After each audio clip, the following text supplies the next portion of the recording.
Game begin.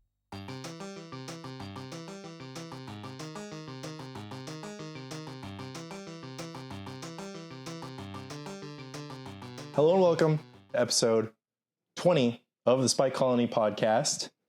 Thank you for trudging through last week. We are in Michael J's apartment. We scrubbed out of the RCQ, so I'm here with fellow RCQ scrub, Michael J. Flores.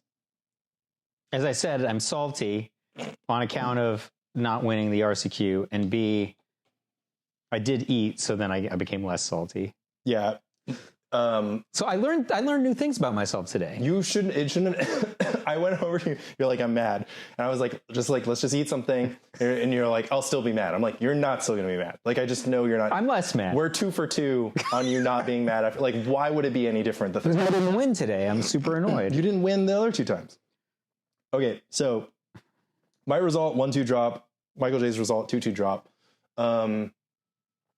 We were having a discussion about burn. This is going to tie into pre-modern. Well, it's a macro discussion. Is the reason I thought this was. It's a discussion about magic, and so fundamentally, I have 2 references, or I have 1 reference, and I was talking to a friend of the podcast, Rebel San, about this, and I asked her, I was like, "Are you familiar with an oft-quoted article written by Reed Duke, which is How to Know When to Be Bloodthirsty?" Michael J., do you remember this article? I mean, I'm always bloodthirsty, Lanny. That's what I say. Okay, so in this article, but here's the thing. Let me. You can appear not to be bloodthirsty. Okay, this is not related to what I'm about to share. So let me share the thing. Back in Ixalan Standard, there was an enchantment called Search for Ascanta. There certainly was. Me and Roman played it a lot. Search for Ascanta is 1 in a U. It reads, at the beginning of your upkeep, look at the top card of your library. You may put that into your graveyard. Then, if you have 5 or more cards in your graveyard, transform Search for Ascanta. It transforms into a land that taps for blue, or you can pay 3 and tap it, so 4 mana-ish total, to get an impulse for non-land cards. Yeah, it's a weird, you can only get spells. Yeah, so you only get non-lands. So, no, isn't it non-creature non-lands? Non-creature non-lands, yeah. So this card is extremely high leverage in a blue control mirror because it generates, endless card advantage. It's true in pre-modern, and it's true. Kind of poopy against beatdown creatures. It's bad against beatdown. So Reed Duke wrote an entire article about how he built a career on winning at the PTQ and GP level by taking the most conservative line at all times. And he highlighted this with the story of he sat down against William Huey Jensen, one of the only players in the world of his caliber. And he had the option to play turn 2 Search for Ascanta into Huey's open mana. Yeah. And he said the lesson that he tries to teach is just that, like, okay, if I jam this and it gets countered, that's not great for me. But there's so many things wrong if that happens. Because Huey can untap and play his own search. Yeah. That being chief among them, the thing that goes wrong. And so Reed would say that if this was a PTQ or a GP in which his opposition was not as competitive, not as strong as him, he would always take the conservative line of not running Search for Ascanta into Counterspell. Because he's just like, well, I'm just going to keep this valuable thing and I'm going to find my leverage somewhere else, right? I'm just not going to open myself up to this blowout. Because, like, I can't, why would I let myself get blown out if I know that I'm better than my opponent? Like, why would I give my opponent the opportunity to blow me out? But, he says, when you're sitting across from Huey, you just jam.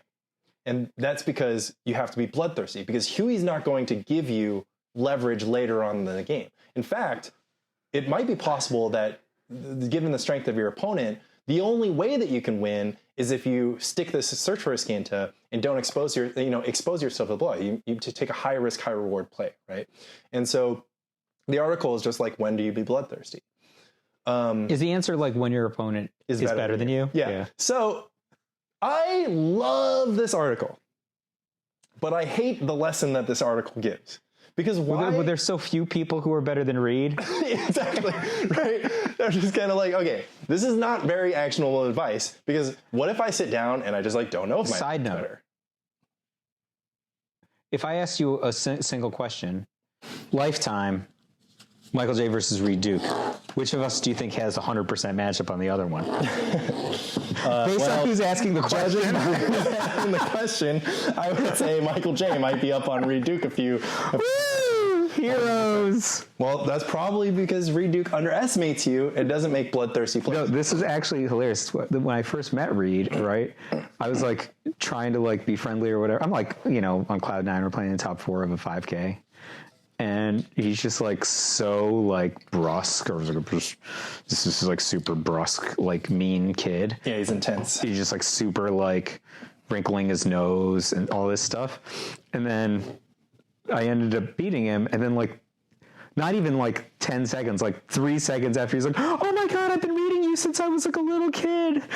Like, Mike, you gotta find a way to tell these stories that doesn't make you sound like old. No, like narcissistic. Yeah. Oh well. Well, you know it. Okay. It's on brand. It is anyway. You were saying there's nobody better than Reed. So. There's nobody better than Reed. So now he's like, so it's a strategy effective only against John. The strategy. Okay, so that was yeah. So let's try to make this into actionable advice. What happens when you roll up into RCQ or like whatever a pre-modern tournament? You just roll up into a tournament and you don't know how good your opponent is. I actually I made a horrible strategic error today, like in the second round. Yeah. So I won round 1, right? I'm just going to win this one. Like my opponent had like all the cards that are good against me. They landed Shieldred, all this stuff, right? I'm like 2-0. And I didn't have any idea what's in their deck, but I just, you know, I improvised the whole way. And then so second round, pairings go up, and Rebel says to me, "Good luck." She looks down at her phone, sees that we're playing again. She's like, "No, bad luck, bad luck." And then I sat down across the table, and I was just like, I literally just took all the teeth out. I was just like, I'm not going to play hard. So I don't know if playing hard would have made a lot of difference. Yeah, she scammed me. You picked up your opening hand, and you're like, "This one's a loose one." And Rebel was like, "Oh, I don't know if you're doing mind tricks." And then you turned to me, and you're like, "You can tell her it's a loose one." And I was like, "It's a loose one."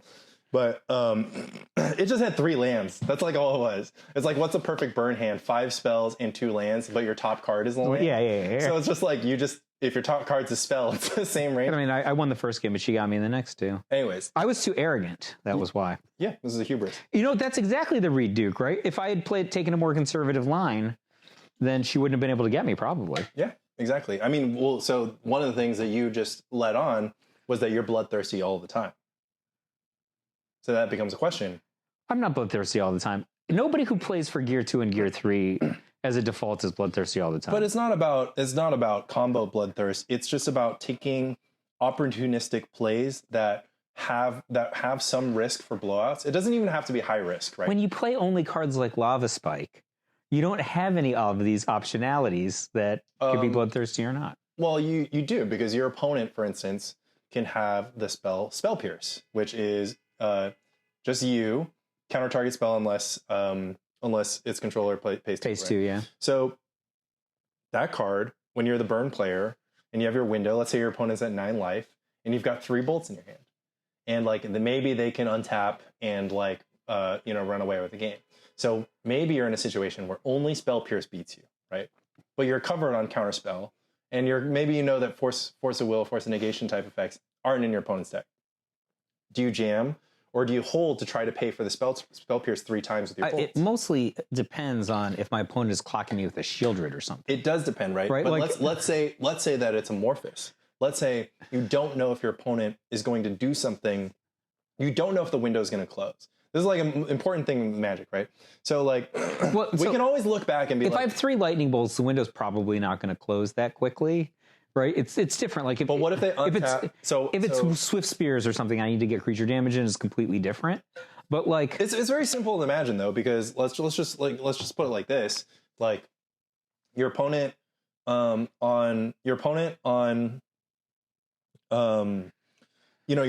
X lands.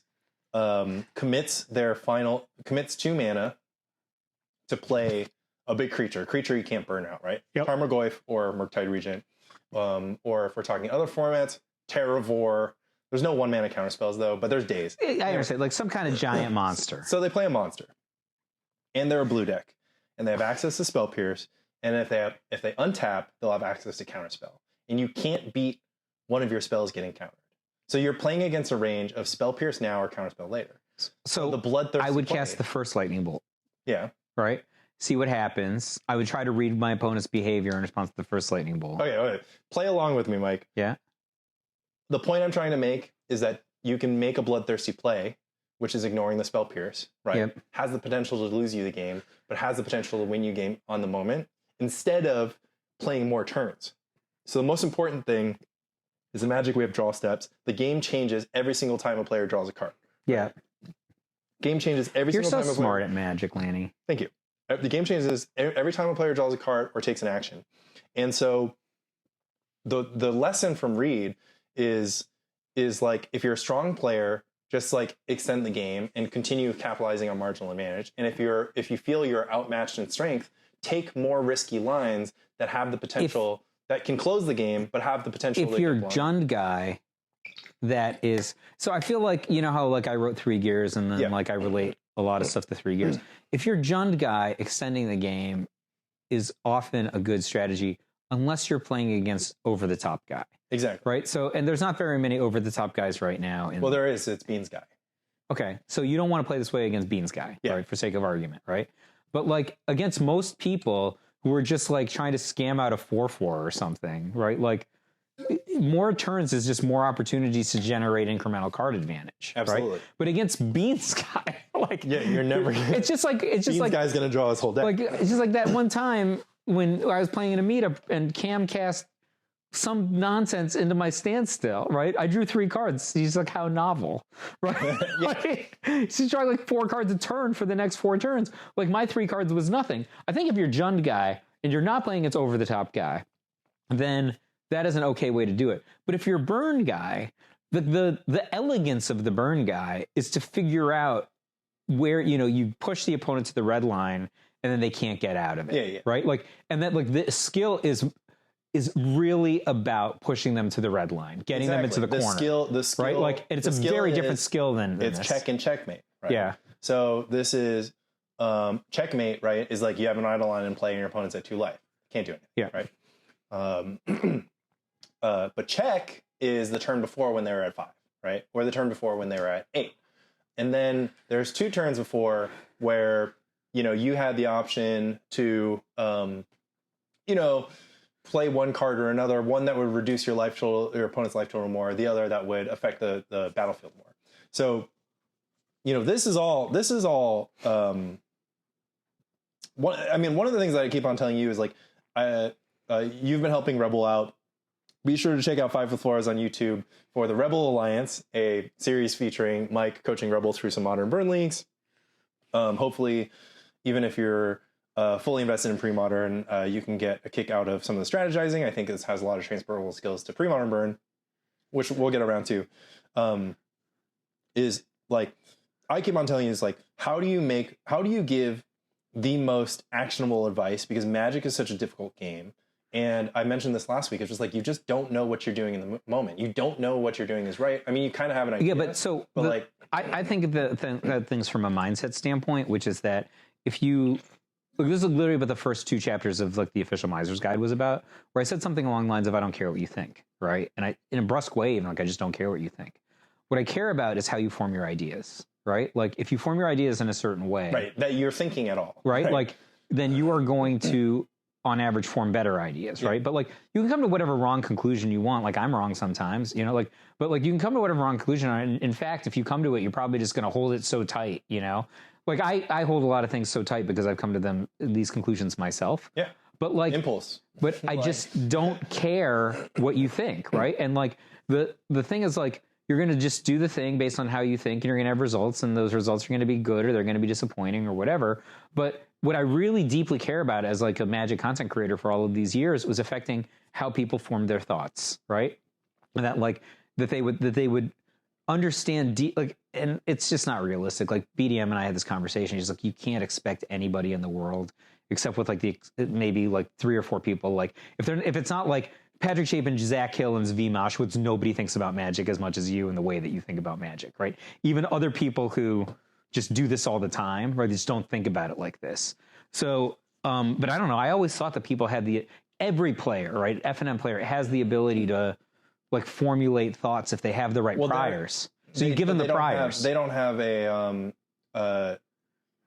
they don't have the tools, and this is the most important thing with trying to improve or help other people improve, is that they don't have the tools to like improve their mentality. I actually think you teach them weird. You teach them so they have better priors. Yeah, exactly. And then they have better thoughts. But that's like well, let's talk about I guess we're just kind of winging it here. Let's talk about the lava spike thing. Okay. So this card was released shortly after 2003, so most people should be aware. 2006 or something. Yeah, it's like 2005. It's 2005 actually. 2005. Yeah. So it's not too far from the pre-modern era that they printed a bolt only for faces at sorcery speed. No, but they errated it. You can also target planeswalkers. Okay. So in one of your videos, and in one of the Michael J platforms, is don't lava spike your opponent on turn 1. And Rebel confided in me. She was just like, yeah, I just, nothing that I understood about Magic, like I couldn't put together that I should use this card to prowess trigger a Monastery Swiftspear or spectacle trigger a Skewer the Critics, which is a card that is a sorcery speed bolt for 1 mana, but it's only 1 mana if you've dealt damage to your opponent. Otherwise, it costs 3. So Rebel was basically saying, like, it didn't occur to me that holding on to this card, like Lava Spike only does one thing: pay 1 mana, deal 3 damage to your opponent. So most people, if they have that card in their hand, they cast it. They're going to play it because they're like, well, I'm not going to do anything else with this at any point in time.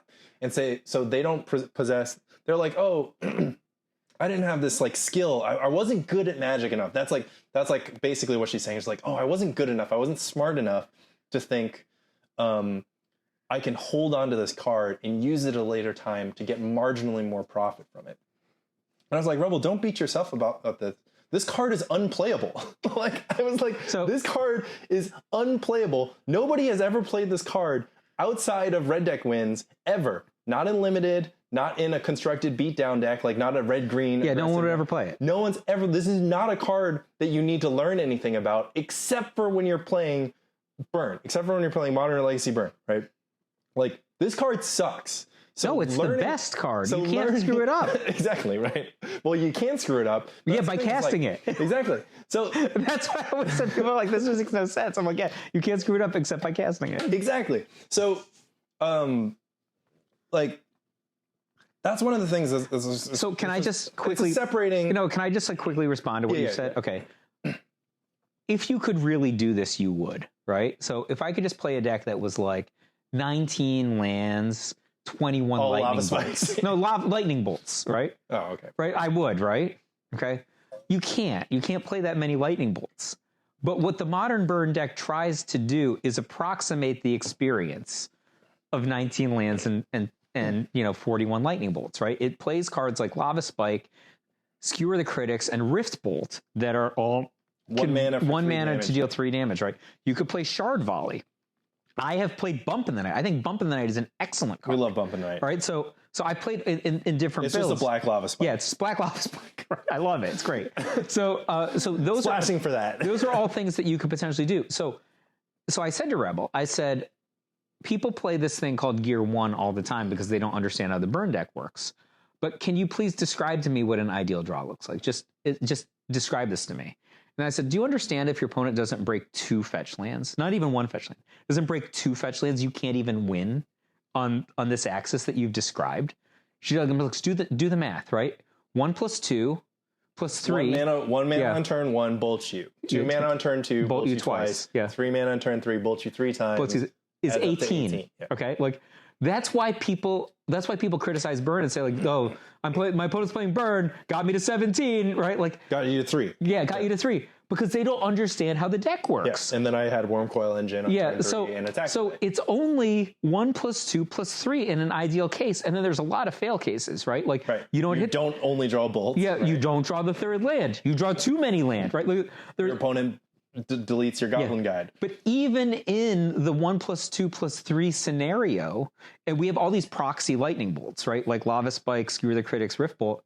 You have to play the cards in the correct order or you can't even get the ideal state, right? So like Floater Riftbolt is way better than Lava Spike on turn 1 because you don't have. Yeah, you can wait. Well, one, you're going to wait to see what your opponent does, and you set up your. But spectacle. You have no way to set up 1+2+3.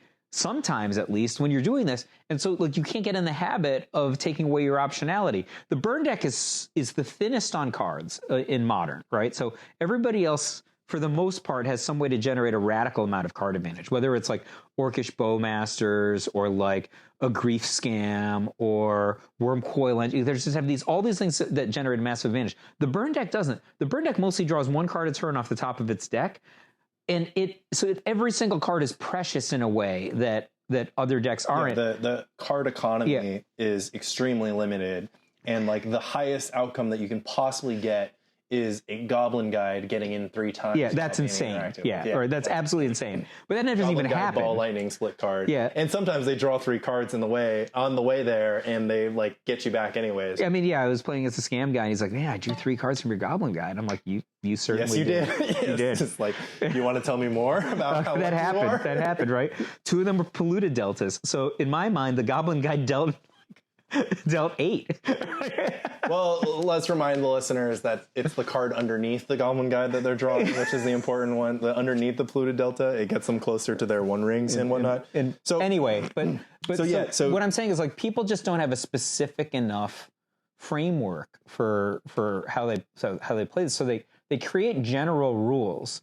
And everybody has general rules. They have just default rules on how they operate. I was talking to you, I think. Did we talk about this in the podcast last week where like you, Caffeinated, and Tom all have different paradigms on how to remove creatures, right? Like, so everybody has their default rules. Like in the moment, you might, 3-4 good players might come to the same conclusion, which is different than the default rules of at least 3 of those players, right? Because it was highly contextual.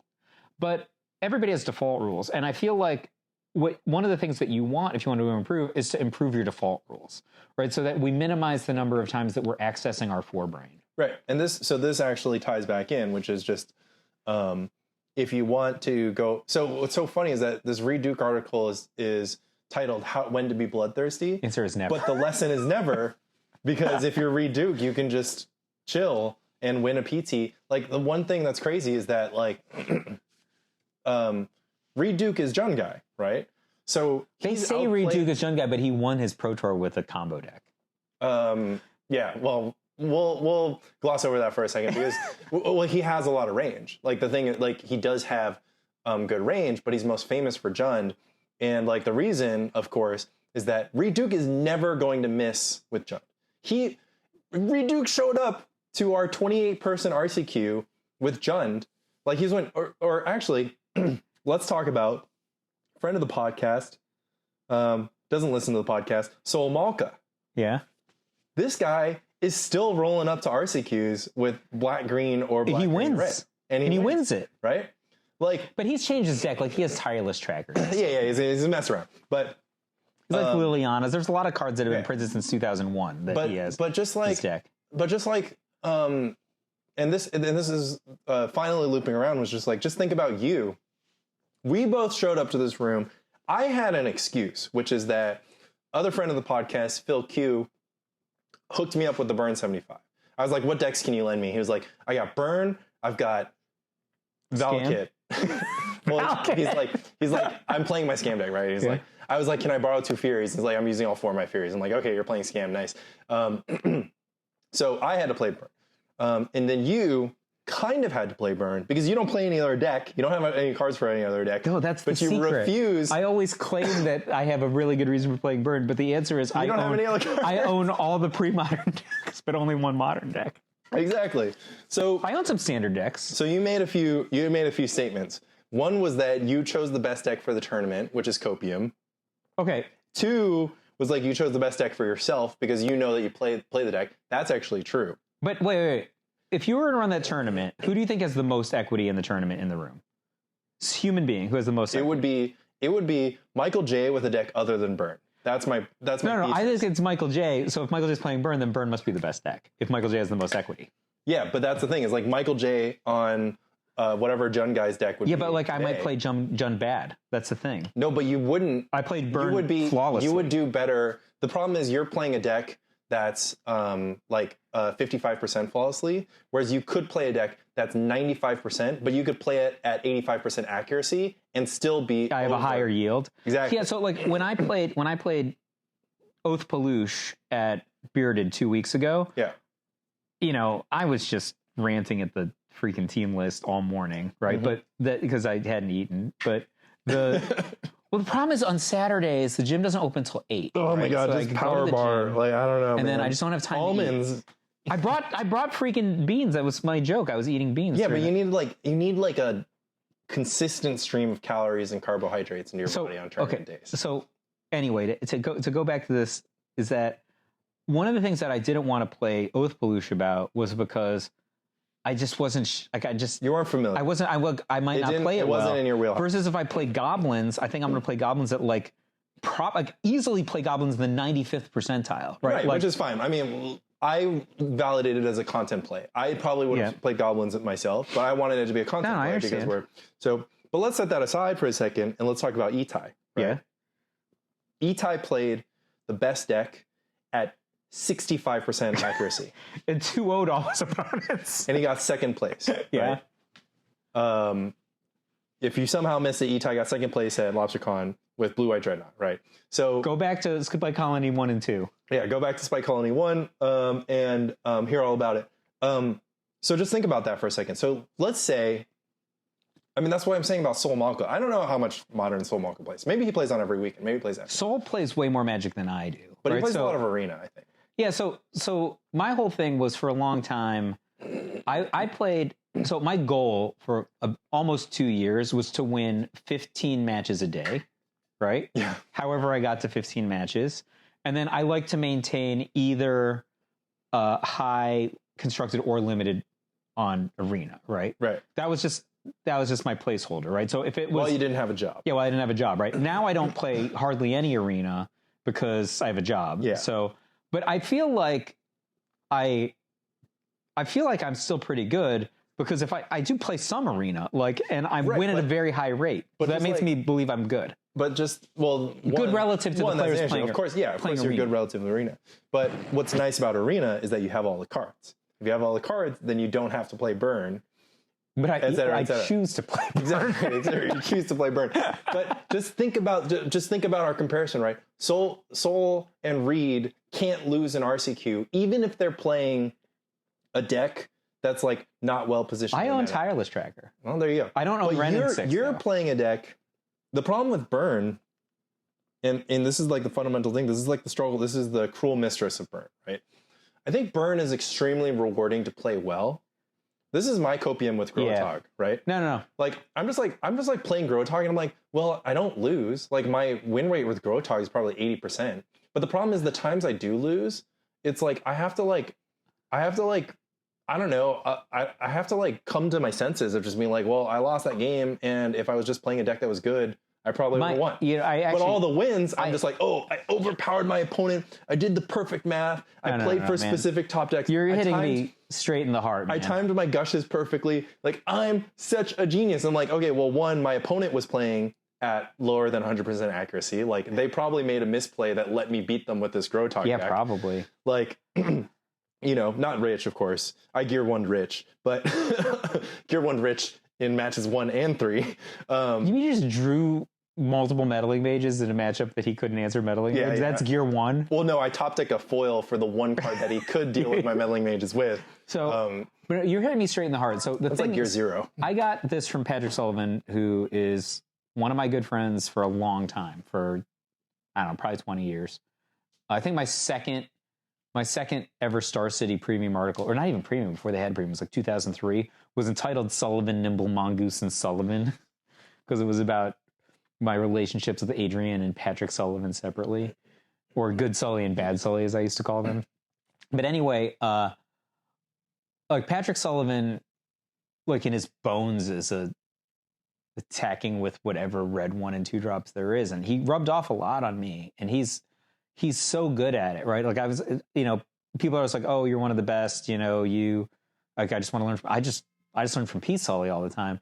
And one of the things that he imparted on me for Legacy Burn, I think, actually, because he had that famous match where he beat Ross Merriam. Yep. You know, like Price of progress, baby. I really just was like, you know, at the knee, like at the Patrick Sullivan School for years, you know, when we were on like the Star City tour, you know, and he's just like, I'm just so satisfied when I win. Right. And that's why we do it. So I play and I'm just like, look at Aaron Dix. I'm just so satisfied when I win. So like, I could, you know, you asked me earlier today, just like, oh, when you play land still, you play goblins, right? Like, you know, why'd you do that? I'm like, I felt pretty smart playing land still, but I feel, I mean, I'm on another universe when I play Burn and I win. Yeah. Like everything goes right. And I'm just like, I could write the next 3 articles about how I approach this game. Like, I mean, we've done infinite podcasts. Like our podcast drinking game is like 5 references to various Burn stuff. But the thing is, like, it's just like this is transferable skills, but you still need to transfer them because, like, one of the things that How to Win in PTQ taught us, right? Famous article by Michael J. Actually, dare I say it, more important to me than Who's the Beatdown. Less important than 3 years. How to Win a PTQ teaches us that the only thing that matters is victory. Yes. Not only that, you're only allowed to complain if you do everything right. Exactly. So we can't live in a world where we're playing decks that make us feel good. Maybe. We literally are not allowed to. Like, I mean, when I wrote How to, I literally was on a different deck but I played so much MTGO back then. I was playing like 20 hours, probably 30 hours of MTGO a week. You can back on fundamentals. Like, that's why Itai was so strong at LobsterCon. Yeah. It's just because he had tools that he's familiar with, right? So you would have had more equity in that tournament if you went in cold with Scam than if you had Burn. I mean, I likely would have went in cold with... How hard is it to play Fable the Mirror Breaker? It's not hard. I mean, I've also played Mono Fable the Mirror Breaker in Standard for the last 2 years. It just wins the game when you play it. It's not that complicated. But here's the thing. Misplaying... You know how to play Lava Spike really well, right? Yeah. Just imagine knowing how to play Fable really well. Like, most people... Fable. But actually think about it. Like, because... like, here's a deck... Deck is powerful, right? Like Dreadnought. Dreadnought's just powerful. Like Goblin Lackey's powerful, right? There's these cards, they're just powerful. Play the powerful cards. You said it yourself. Like, our Burn deck doesn't have powerful cards.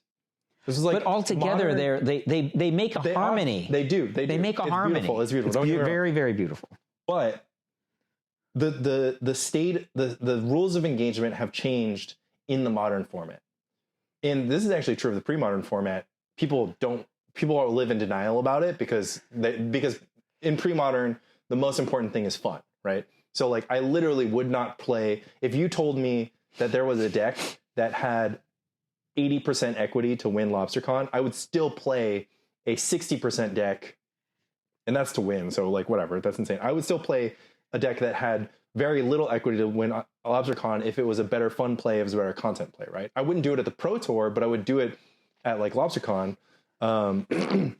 Because I want to feel rewarded for my wins, right? Obviously, I played an insanely powerful deck that got banned. Yeah, that got banned. So like, I'm one to talk, but like, I would have played Grotog at LobsterCon. I was going to play Replenish, and you are also like the most innovative Replenish deck designer in the world. Well, some might say, alas, like, you know, the rule. Like, actually, it was really funny. Somebody. A lot of people assumed that because I love pre-modern so much that I don't like modern, that I had like complaints about modern. And I was just like, actually, I think modern's like fine.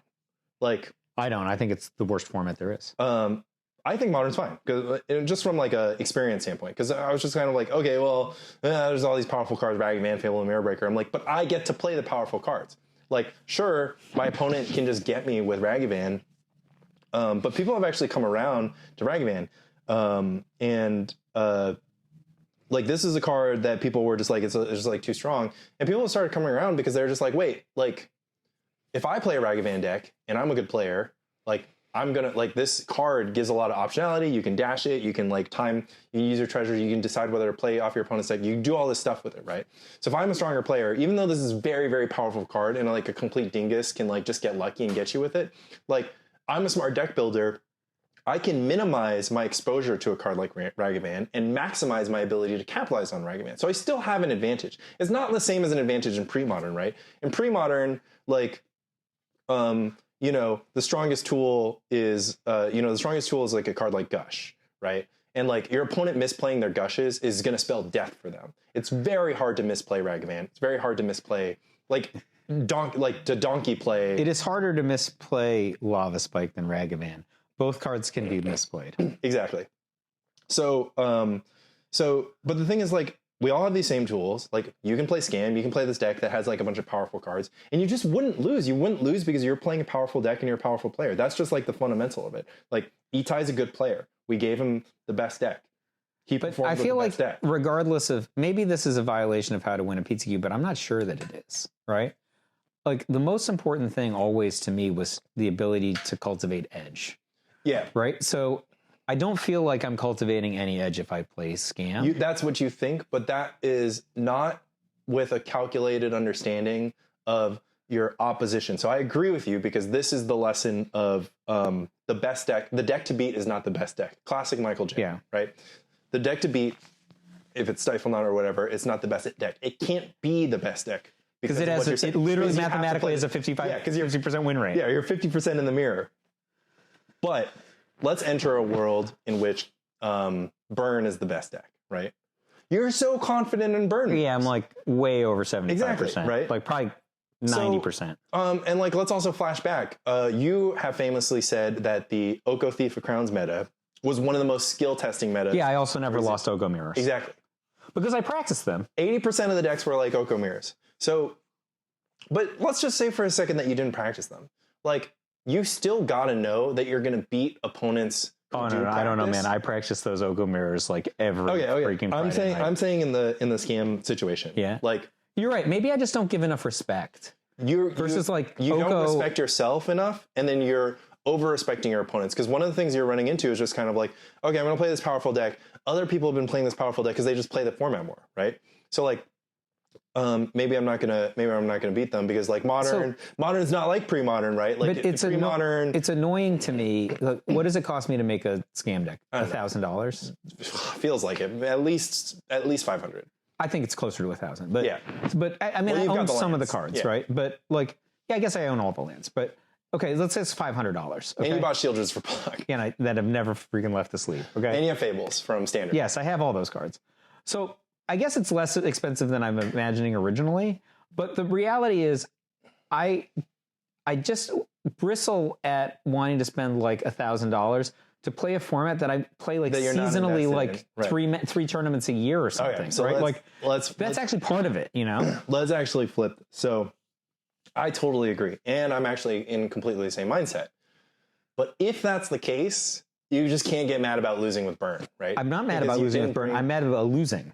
Well, the reason why you lost is because you played Burn and not the reason I lost is because my opponents had outlier draws, but they might have had outlier draws if I was a different deck. But if they had outlier draws, your different deck might be more powerful into their outlier draw. No, I mean, like, it's sour grapes whenever you don't win. Okay? I know. But so I mean, their outlier draws coincided with my bad draws. PTQ teaches us that you can only complain if you made all the right decisions. No, I understand. I'm just saying when their outlier draws coincide with my bad draws, I feel like there's an overlap there that I don't like. No, you think that there's no way that you could have played around it, but you could have just played around it by being Scam. By being Scam, exactly. I mean, am I different if I'm Tron instead of Scam? Because I think I'm more likely to play Tron. You should play Beans. I should play Beans? Yeah, because Beans is the deck that draws the most cards. Is Beans good against Scam? Why don't I just play the Beans Scam deck? Not that. No, just play Beans. There's a deck that's Beans and Scam. No, you should just play the Omnath deck. Like, you should play the deck that's Beans and Omnath. I hate that deck. Beans is so sick, right? We're talking about a card. Right. Like, this is just land tax on crack, right? This is like tax rack in one card. Because, like, your deck is all... Okay, whatever. I can't get it by tomorrow. So there's more of these tournaments? Too much modern. There's a few more. I guess I'll make more. You have to late. I mean, there's one that's going to be, like, at least drivable in November that I'll consider going with you. Because Saturdays are good for me because my wife is working. Yeah. But We can't play Burn because Burn's good. Don't get me wrong. You could have won with Burn. I'm not saying you couldn't have won with Burn, but it's not a how to win a PTQ. If I play tomorrow, I'm playing Burn. That's the only deck that I have. Yeah, exactly. That's the problem. I mean, you should probably hit somebody up to borrow, but I don't do that. You don't have the network yet. But like Modern's not a bad format. Like honestly, it still feels like playing Magic. I don't think let it's me a good back format. up for our pre-modern. I think it's a audience. very bad format. One of the issues is that you can't play pre-modern whenever you want. So one of the reasons you and Tom played so much Modern this week was to test my deck, but another reason was because we were bored. You couldn't get because games. We couldn't play pre-modern because we can't get games. So like, versus Tom kicked out like 6 Modern leagues. Yeah, he's just like going crazy. He's just going ham. And it's actually really funny. This is another topic. So Tom came to different conclusions that were mostly based around the card Eidolon of the Great Revel, which is a pyrostatic pillar on a 2/2, versus the card Roiling Vortex, which is a mini sulfuric vortex. It is much, much worse than sulfuric. It's half a sulfuric vortex, so it's quite bad. I mean, you have to pay to stop the life gain. It's half a sulfuric vortex for roughly the same amount of mana. No, because if the second time you need to stop the life gain, you have to pay again. You paid more into the vortex, but you'll have the mana. But maybe and it hits your opponent's free spells. But the point is, like, one of the interesting things was just that Tom wanted to play the deck with a different configuration, and he wanted to just play it. He just wanted to approach it with a different style. He wanted to play Skullcrack, and this is where I've been fully in on the Michael J. camp of Skullcrack is bad, but I wanted to bring it back, which is just that Skullcrack is bad if you want to play the deck how you prefer to play it. And I think that the way that you play Burn is superior. But how other players play Burn leaves them feeling like they need Skullcrack. But the thing I don't understand is Skullcrack does literally nothing. So when I say it's literally nothing. So that's good and all, but like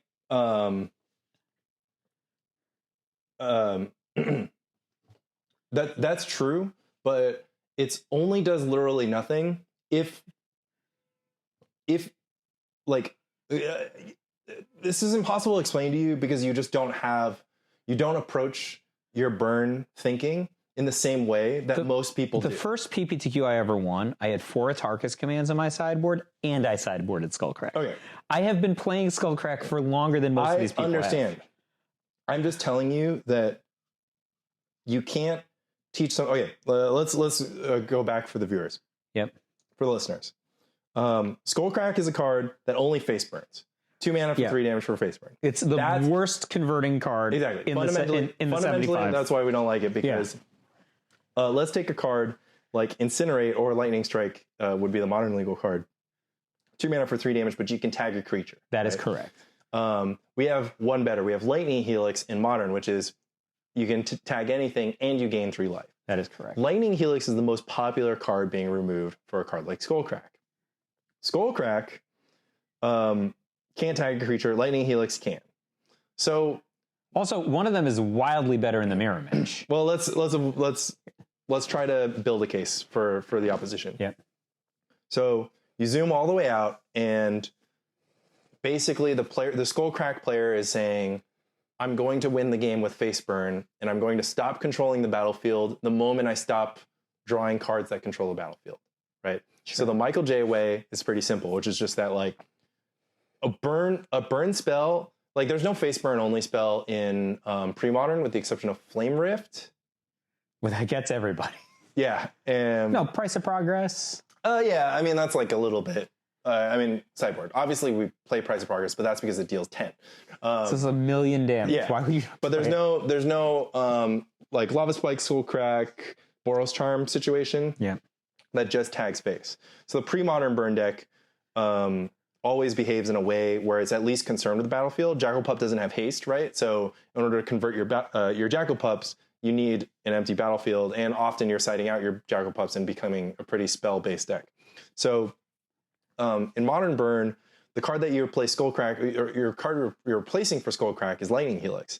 And you're basically saying, I'm going to give up all the points in which it's paramount for me to control the battlefield in exchange for points where sometimes I can get value by stopping my opponents from gaining life. And if you don't think about burn in the way that Michael J does, then this is satisfying to you. Like, this is okay for you because you're just like, well, what's my win condition? It's like, it's a bunch of face burn. Well, Michael J doesn't think the win con is face burn. Michael J thinks that the win con Lightning is Helix does literally the same amount of damage 3 different things. as Skull. Well, no, it does 7 damage. Like Skullcrack does 7 damage if an opponent has an Omnath trigger. Yeah, don't get into that situation. Exactly, but you could play. But you don't even have to think about not getting into that situation if you have access to a tool like Skullcrack. So a Skullcrack player. I'm not being facetious when I ask this question. You were saying because they play worse, then they get like this thing that is conditionally okay that rewards them for playing. Fundamentally, yes. Okay, that's just checking. Well, that's a terrible argument. Well, let me tell you about players who play a deck called Mono Blue Dreadnought. Okay, like no, but Dreadnought doesn't have any upside. That's true. Right, Skullcrack has upside, right? It just doesn't come up very often. No, that's a bad analogy. Let's enter. I mean, this is just red deck. I mean, this is just. There's not too many decks that are so. One of the things that Rebel was saying that blew my mind, but I realized was like absolutely the most truest thing. And this is talking about Lava Spike not being a playable card in any other deck. Was she said it was unintuitive? She was just like, this deck is unintuitive, and I was just like. Of course it's intuitive. You just have to play it a bunch and read this article by Michael J. Flores, and then you'll understand. And like, I was just like, yeah, so it's like not intuitive at all. There's nothing about it that is intuitive. I actually understand. You can't train. I understand something because I don't know how to explain it because it's too obvious to me. Like I said to you before, I think I would be a better Magic coach than so-and-so, like Nathan Sawyer, because Nathan Sawyer is too good, right? So like like the things that are just obvious to him are like massive. Right, but you can't coach Burn because Burn's too obvious to you. No, only this point. This is the only point. Because Kowal taught it to me, so it must be teachable because Kowal taught it to me, right? But like I have a hard time teaching it to other people other than by showing them how to do it, right? So I asked Rebel, why do you play Exquisite Firecraft? And she's like, because it can't get countered. And I'm like, my burn cards don't ever get countered. If my burn cards get countered, it means my opponent died. And then like she's like, what are you talking about? I'm like, no, if my burn cards get countered, my opponent's dead, right? Like, because I lined it up this way. Like my opponent's countered 2 burn cards in my Gear 3, yeah. And like, no, I am the ability to him through a Shieldred, right? And like, I have a hard time explaining how to accomplish that. Because it's just so obvious. Quick aside. Yeah. Quick aside. You were like super mad about this like Shieldred One Ring combo. And what did I say to you when you were mad about that? I'm just like, it doesn't do anything. No, I said to you, I lose games where my opponent spends 8 mana when I'm playing Burn too. Yeah. Like you just lose that game. I did. Exactly. That's what I'm saying. Yeah. The Shieldred One Ring combo, because that's a lock.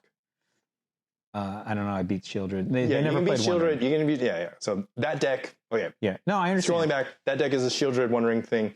Shieldred plus One Ring means you gain a bunch of life. Burn can't deal with it. So, but they need both, and they both cost 4 mana. So if your opponent's spending 8 mana, a lot has to have gone wrong for you. Well, the first Shieldred, I had a Searing, and I attacked with all my guys. If he doesn't block, I kill him. If he blocks, I kill Shieldred. Yeah. Anyways, so we're talking about how to play Burn around a counterspell. So Exquisite Firecraft is basic 3 mana for a 4 damage burn spell that can't be countered effectively. And it is a super interesting card because it's just kind of like, okay, like you need to play it on exactly the turn where none of your other stuff got countered and they're holding a counter and that's all they're like, you draw the card right at that moment and your opponent doesn't was tapped out for all your other burn spells, but they weren't tapped out for this one. And they're at 4. And you don't have, and they're 4, and you don't have 2 spell. Like you don't, because if they're like, okay, I can't counter that, but if you still need to do 3 more damage, then they'll counter the next one. Like if I have this card in my deck, like why didn't I just like spike them, Boros Charm them, right? Yeah, like that's the same amount of mana. So Tom brought up a very astute thing, which is sometimes you need to deal 4 damage to a creature. Omnath. Yeah, yes. I buy that. Yeah, sometimes you just need to deal 4 damage, and the counterspell text isn't Exquisite Firecraft is in the tinderbox. Yeah, because it sometimes gets in. It sometimes, dude. I played cards from the tinderbox today that we have not seen in years. Exactly. But I'm just saying I don't understand why. But no, I'm sorry. The thing that I don't get is like the fact that it's uncounterable is not why you said it was good. The fact that it just It deals 4. Yeah, it's one card that deals 4, and it's actually hard to get that sort of a flame slash effect. But flame slash that's good. Creatures. That makes sense to me. Exactly. But you can't. The fact that it doesn't get countered makes no sense to me. My shit never gets countered. Yeah, I mean, like in a sense it does, but obviously, what we learned from the 3 gears is that you just line it up so you cast all your spells on your opponent's end step, and you cast all your spells on your main phase. So the best thing I can say is, like, Shaheen must understand this, right? Because we were playtesting once, and Shaheen Teferi'd me into a rift bolt, and I laughed at him. And then he's like, "Why are you laughing?" And then we played a whole bunch of games. He's just like, "It never occurred to me that Teferiing into a rift bolt meant that I was dead." I'm like, "Yeah, I only exposed the rift bolt so that you would cast the Teferi that I read you for, so I could resolve this 10 damage that's in my hand." Yeah. Because, like, otherwise you would have interplayed me. I mean, it's kind of like damned if you do, damned if you don't, because the Teferi is a 3-mana counterspell in that scenario. Yeah, so, but like, you wouldn't. But I played it because I wanted him to play the Teferi so I could deal 10, not deal 3. Right. But like, I'm just saying that, like, okay, let's go ahead and next level this and just be like, 1, we think that Teferi Time Raveler should be sided out. I guess we're just talking about Modern Burn. Yeah. Sorry to the pre-modern listeners. This is about Magic. This is about Magic. Yeah. It has tie-ins, but we're too far gone at this point.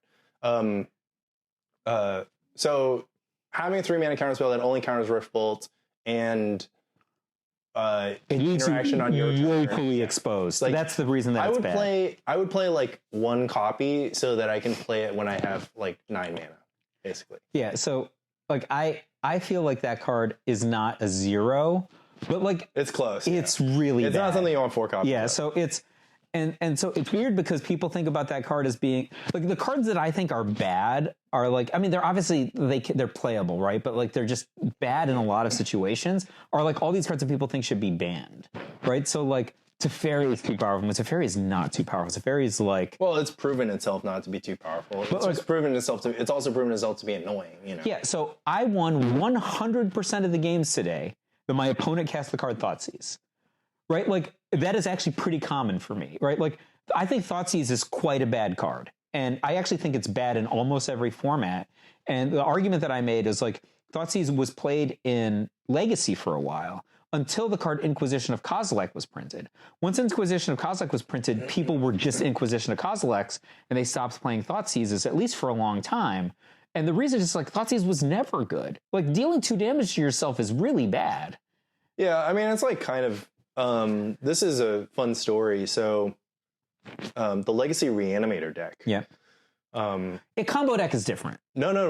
But this is actually super relevant. So the Legacy Reanimator deck played Thoughtseize initially. Yep. And Eric Landon, the preeminent of the time Legacy Reanimator, only played it, right? Was like, I'm just going to play Cabal Therapy instead. And it was like, how could you, like, why are you playing that? It's because, like, I know. But he just lands his Cabal Therapies. Well, right? He lands his Cabal Therapies because there's only one thing he can lose to. It's like, you know, it'll be like Force of Will, Crop Rotation, you know, Swords of Plowshares, right? And then you can Cabal Therapy yourself. And then the best thing is you can get 2 copies, right? So if your opponent's holding double Fairy Macabre or whatever, you can. Oh, if you miss, yes, sure. You just get you get both copies. And it had additional upside because you could sacrifice your, flying exiling guy, which had a dice trigger. But that's aside from the point. So people thought he was crazy. Counterpoint. The Legacy format evolved, and this happened to me at a Legacy team event, Legacy, 3-format team event. I was playing the Legacy seat. What year? In 2019, early 2019. Oh, so way. So I played Legacy Arena. Well, by 2019, the card Force of Negation had been printed. Yeah. For those of you who don't know, Force of Negation is just another Force of Will. But for 3. One of the issues of Force of Negation is that it is a card not named Force of Will.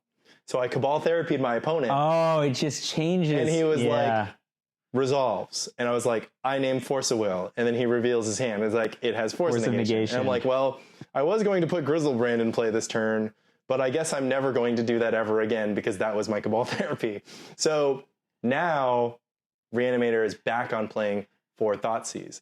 And you know why it's playing 4 Thoughtseize and said, well, obviously it has the Thoughtseize its own Gristlebrands, but like it couldn't play a card like Inquisition because now opposing decks can contain cards like Subtlety, et cetera, et cetera. So again, so this is obviously I'm just saying, like the additional upside of targeting yourself with Thoughtseize was not part of the point you were making. Yeah. I just want to tell that story because even in the context where it was the biggest counterpoint, Cabal Therapy was a better card for the Reanimator deck. Now, the Reanimator deck gets to play, I mean, Unmask is always good, right? So now it gets to play 8 copies of Unmask in the form of Unmask and Grief. And then Thoughtseize, the best thing that you can do with it is pitch it to an Unmask. So I've always been a big Unmask fan. We're all, I mean, of course you are. So I unmasked like crazy. Well, Unmask was an Napster, right? Yeah. Yeah, there you go. So, I mean, we don't have to go into that. That one is for the boomers who are still here after all the modern talk. So Unmask is still gas.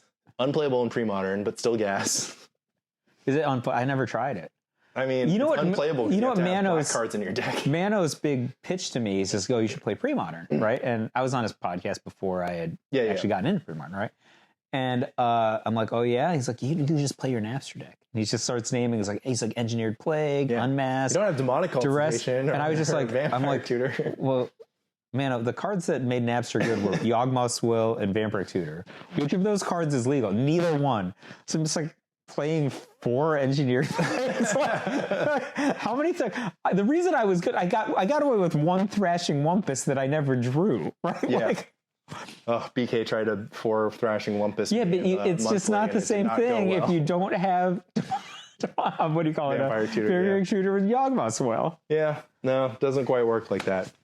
He's like, no, man, it's the nostalgia. It's all the stuff you loved. Well, it is all the stuff came around, I loved. but it just wasn't. It just wasn't that. It wasn't black cards. Yeah. Anyways. Wait, do we have a meet up this week? Was our arch? We do. Next week, I think. Oh, is it this Thursday? 9th. Oh, okay, sweet. Wait, no, today's the 4th, so it's in 5 days. Oh yeah, so it is in soon. What was that block about? Which block? The block we just talked about. The block of discussion. Oh, Thoughtseize. Okay, I just saw these cards that I don't think are good. Oh, yeah, people think are bannable good. Yeah, I mean that's the thing is like I think it's like weirdly relative. Like I said, like both players get to play Fable and Mirrorburger. So at the end of the day, you're just a fish if you don't have it in your deck, and we're both fish. I have an excuse. You have a weird excuse that is unacceptable by the standards of my own famous article. Your own famous article, your own writing. But it's a good excuse for pre-modern players because we're high on copium in pre-modern. Our format, in a way, is copium. We love it, but obviously it has some issues that are endemic to it. I wanted to talk about how Oath of Druids is not an okay card. It's still not an okay card. All right, talk about that. Oath of Druids is bullshit. Dude. It's fine. Why is it fine? It's fine. Wait, one of the only ways to like have any leverage on a game of pre-modern is by playing a 3/3 for 3. Okay, here's the thing about can I just like play a 3/3 for 3? It's like no. Why? It's like, well, I'm either going to gain 20 life or get a free 25/25. I'm like, okay, well, I'll kill your 25/25. It's like, well, your only kill spell deals 25 to you, or I can animate this man land and it dies to your kill spell instead. I'm like, okay, what if I have Smother? It's like, okay, my next one's a 30/30 or a 4/5 Flying Angel that you can't deal with. I'm like, all I wanted to do was put a 3/3 into play and attack or block with it. And you're telling me for 2 mana, I don't get to do that. So here's the thing. I played an Oath of Druids deck most recently, and it was really bad for my opponents in the last couple of rounds. They were defeated. They had creatures in their deck. Yeah, I'm familiar with the situation. Cast a creature. I've been there. Then I destroyed their key permanent with my removal spell while shoveling out Exalted Angels and Terravores for the next 3 turns. Right, so that was pretty good. Yeah. But like, if you're not playing, I guess maybe this is just. If you're playing Goblins or Burn, who cares? Like Goblins goes through the Oath of Druids, right? I mean, depending on which deck it is. Yeah. Goblins doesn't really go through Shard Phoenix, Chosen Achroma, but yes, it can go straight through Terravore. It can go through Terravore. But okay, so there's 2 problems. One, Oath of Druids is the only acceptable way to contain the card Survival of the Fittest, and I don't want to ban Survival of the Fittest because Survival of the Fittest is bullshit. But it's like, It's fine. It's like sweet bullshit, you know? Like, but all the cards druids are is just fine. bullshit. No, like, Vortex wasn't fine. But the thing is, like, Parfait wasn't fine because you can't play lands and you can't play creatures. That doesn't really create a fun environment. Yeah. Don't get me wrong about the environment. I understand the environment. Like, the other thing is just, like, there's a couple green enchantments in this world that if my opponent casts them, I lose the game. So... You know, anyways, it's bullshit. But it's totally just different. In pre-modern, it's just like, all right, I need to mulligan in a certain way, and I need to be strategic, and I need to know that my opponents have certain things so that I play around them. I think that's different from modern. So modern, like, there's no answer that's possibly good enough for most of the threats, and it's just an overwhelming amount of material. That is true. But, so those are completely different animals. But the problem is my goblins deck has to suck so bad because I'm playing 2 or 3 naturalized main, and I don't even draw them most of the time anyways. And I can't do anything. You just put them on the bottom of your deck with your ringleader. Yeah, exactly. And I can't do anything if the Oath of Druids came down, like, and I didn't have the naturalized that turn. So you're right. You can trade favorably with Oath of Druids. You can't trade too favorably with the versus lane tax. Obviously, I have a lot of thoughts on like trading favorable versus lane tax, Enlightened Tutor, and Mox Diamond. It's like if I went down like 17 cards just to get this thing going, and you like disenchant my one thing, that's actually very favorable for you. And unless you have a backup. Once again, it wasn't unclear to me how to defeat Parfait. Obviously, Oath was a problem in that deck too. It remains a problem. Like my plan to beat Parfait did not involve playing creatures, unless that creature was Meddling Mage. So, don't get me wrong. But I don't know. It's like a little bit weird to me. It's like kind of cool. Like, trust me, like Oath for Terravor, really cool. Oath for Chosen Phoenix, like Oath for Phoenix, like Oath for Shard Phoenix, like come on. Like, so here's the thing that's cool to me. Like to me in pre-modern, the coming out party for Parfait, Oath Parfait, whatever you want to call it, is Rich Shea at 2022's LobsterCon, right? Like I feel like that was the tournament that changed everything. Yeah. Okay. And I would say Euros because I think that Shard Phoenix Chosen. No, it wasn't Euros because let me finish he my won thought. The monthly or fall. Let me finish my thought. Right. Neither Ancestors Chosen nor Shard Phoenix were present in the coming out party version. Yeah. Right. And I will to this day say that Rich Shea on All Things Considered is like probably my favorite piece of Magic content. I go back and listen to that. Yeah. Like it's highly recommend. And I felt like I learned so much, and that like Rich is such a like I really gained such a respect for him as a mind, after that. So. And I'm just saying, like, Phoenix is one thing and Chosen's another thing. And neither one of them really beats a 12-12 play. That's the reason why I like just don't care. It's like the 12-12 goes through it. And like, like they're going to gain a bunch of life along the way, but you have interplay. So you might disenchant this. You might destroy their graveyard. There's all kinds of stuff that might happen. So my issue is that, Survival of the Fittest is bullshit. Oath of Druids is bullshit. Goblins and Elves are bullshit.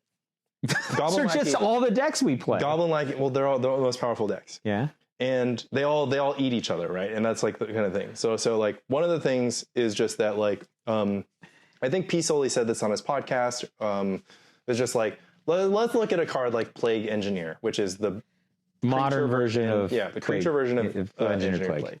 And he's just like, okay, well, like this card's good and it's really good against certain strategies, but we do need like a backstop against somebody. Like if your strategy is to play a bunch of 1/1s and win the game, then that's probably unfair. Like that's not Jackal Pup Mog Flunkies, right? That's like some weird combo deck. Yeah, there's 100 Saprolands in play. Yeah, exactly. Yeah. So you're not a good person. You're not a good person. You're not a good old fashioned like 2 power guy, 3 power guy, 4 power guy, beat down deck, bolt you, like whatever. You're not playing the cool red-green aggro deck that was... like Caleb or BK would play. Well, no, this was survivalist, so like a Rancor deck, basically. It was like getting a lot of hype. So you're not playing one of these cool, pouncing Jaguar decks, right? So you deserve to be punished. Who should play the pouncing Jaguar? I don't want to get into it. I mean, 2 mana for a 2/2. Albino Troll. Let's go, Grizzly Bears. You're not a Savannah Alliance guy, right? Like if your whole shit is getting blown up because of Engineered Plague, like you were the person doing the thing that wasn't. See how smart P. Sully is? I love his content. And one of my great regrets is that I grew up in San Diego and I never met him on the scene. Because I just like played a different store and I didn't really like get out and branch out. A New Jersey guy. He owned he was Target. He was a San Diego guy the same time that I was in San Diego. Oh, that you were in while San Diego. He was working at Upper Deck or whatever, and doing the PTQ grind in San Diego, like he was a San Diego like PTQ like drafter guy. It's weird to me because I just think about him like obviously think of him I knew him from as a Jersey guy. Yeah. And then but now he lives in Denver and works at WotC, right? So well, no, he does like whatever. well, he has a lot of jobs. Recently Evolves is good content, but anyways, so like you're doing the unfair, you need to stop. So I'm like, Oath of Druids actually kind of sweet because you're just like, if my Oath of Druids Shard Phoenix Chosen package kind of beats up on your stuff, then you're probably not doing the fair stuff. But the problem is it beats up on my Ravenous Baloth too. Like, let me tell you a story about my recent foray. I built a banned Oath deck. I dropped it in the Discord. I was like, this is the second coming of Christ. Test matches are going. Oh, I was going to play that. I ran it in 5 matches plus a playoff. I went 2-5. So it's not the second. So 1-4. No, it's not the second coming of Parfait. I thought that it was. It felt like it. I was just like, oh, maybe on the team list you were just like, I'm done. I'm done. This is all I'm playing. Standstill for life. Because I was just like, okay, so I'll break it down. This is basically like Parfait smushed together with Standstill. Well, that's the end of the sentence. Yeah. So I was just kind of like, well, this is sweet. So you can Enlighten Tutor for Standstill if you've got nothing else to do. And you're like, okay, well, what if your opponent can beat a Standstill? It's like, well, okay, you just play 35 lands. You play 30 lands, and then you sideboard 2 more Dust Bowls, right? So you just play 1 billion lands. So your opponent never beats you on Standstill. Spoiler alert, they can beat you on Standstill. But I was just with like, the Treetop Village? Well, you have you go back and forth, but they can beat Standstill. Because it's like, oh, true for Standstill, let's draw 2 cards. And then we'll draw the next tutor or our Giving Fine. We'll buy back the Standstill. And Standstill and Oath of Druids have good synergy. Oath of Druids under Standstill means that if your opponent breaks it with a creature, then you get a baddie, right? This is all going great. I was like, this is a great plan. No, this all makes sense to me. Sweet deck. Super The sweet mana deck. was the thing I didn't love. Well, I was like, let's just smack Mox Diamond on this, play 30 lands. I was like, I'm playing 30 Lanny lands. Huang adding Mox Simon to a deck is like Pog skipping a race. Right? Exactly. That was just like Fran's thing all summer. He's just like, oh, did Pog skip a race? Yeah. It's the sun must have come up today. It's Fran's thing all pre-modern. Was just like, oh, did Lanny add Mox Diamond to the deck? Which is crazy because I was cutting Mox Diamonds from his deck. But I was just kind of like, my source count was off the hook. It was 14 green sources. Sorry, I can't share the list or run down the list right now, but you don't need it because it did. It's a terrible deck. Because the deck actually it had a lot of land and mana. And moxes. Well, I was like, I've got something. And also air, right? So it's just land, moxes. It's just land, moxes, and air. Standstills, oaths, tutors, plows, and counterspells. That's the entire deck. I was just like, all I need is plows and counterspells. It's like the Sam Black school of just like, I'm just going to Guys Blessing my plows and counterspells, and you can never beat me because I'll have infinite plows and counterspells. It did not play out that way, but. Go figure. So I went 2 and 6. 2 and 6. So I went 1-4 in league, and then I won my first round of playoffs, and then I lost. How did you win the playoffs? It was it's a different tournament. Okay, yeah. So you qualify for the playoffs, and you Yep. I understand. So, wild guess. What deck do you think that I beat both times that I won? The Rock. The Rock. Yeah, obviously, no one ever wins with the Rock. So I've lost to everything. I lost to every kind of deck. Just the meme deck. I lost to Mono Black of all things. Was it Ranger Rock? Ranger Rock? No, it was I think both times it was the 4 Drain Hermit Rock or whatever. But it was like... Was the 4 Drain Hermit Rock? I'm in. Yeah. I'm a rock guy now. Did we determine earlier in this podcast that I'm now a rock guy? We determined it with the Land podcast. I was like, you're a rock guy. And Land was like, I think it's a euphemism for something. I'm like, it's not. You're either a rock guy or not. You're all rock guys. I'm a burn guy.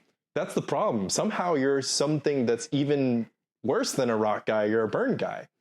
Like, being a rock guy is, like, at least okay because you win all the matches that you're stronger than your opponent. But you're a burn guy, you can be better than your opponent and still lose. So you just win all the matches that you feel good in, or vice versa. Yeah, man, at the end of the day, I feel great. I mean, that's... Except in the days that I don't lost. Yeah, except for the days where you don't win, which are growing more and more the less modern. I haven't played burn in a year, and I won the last RCQ when I played it a year ago. I mean, you just thought that would happen twice, which is... Yeah, but that's just how I am. Anyways, I think that you should just be rock guy. And in this case, rock guy is scam guy, and scam guy is insane. So, but going back to my thing, it's just like I beat the rock. It's like, you know why I beat the rock? It's like I triggered Oath of Druids. My rock opponent in the playoff played Tempting Worm on turn 2. Why would you play Tempting Worm against your deck? So Tempting Worm, typically not bad versus Standstill. But it's not probably symmetrical. I still probably wouldn't play it on turn 2. But he was just like, okay, sweet.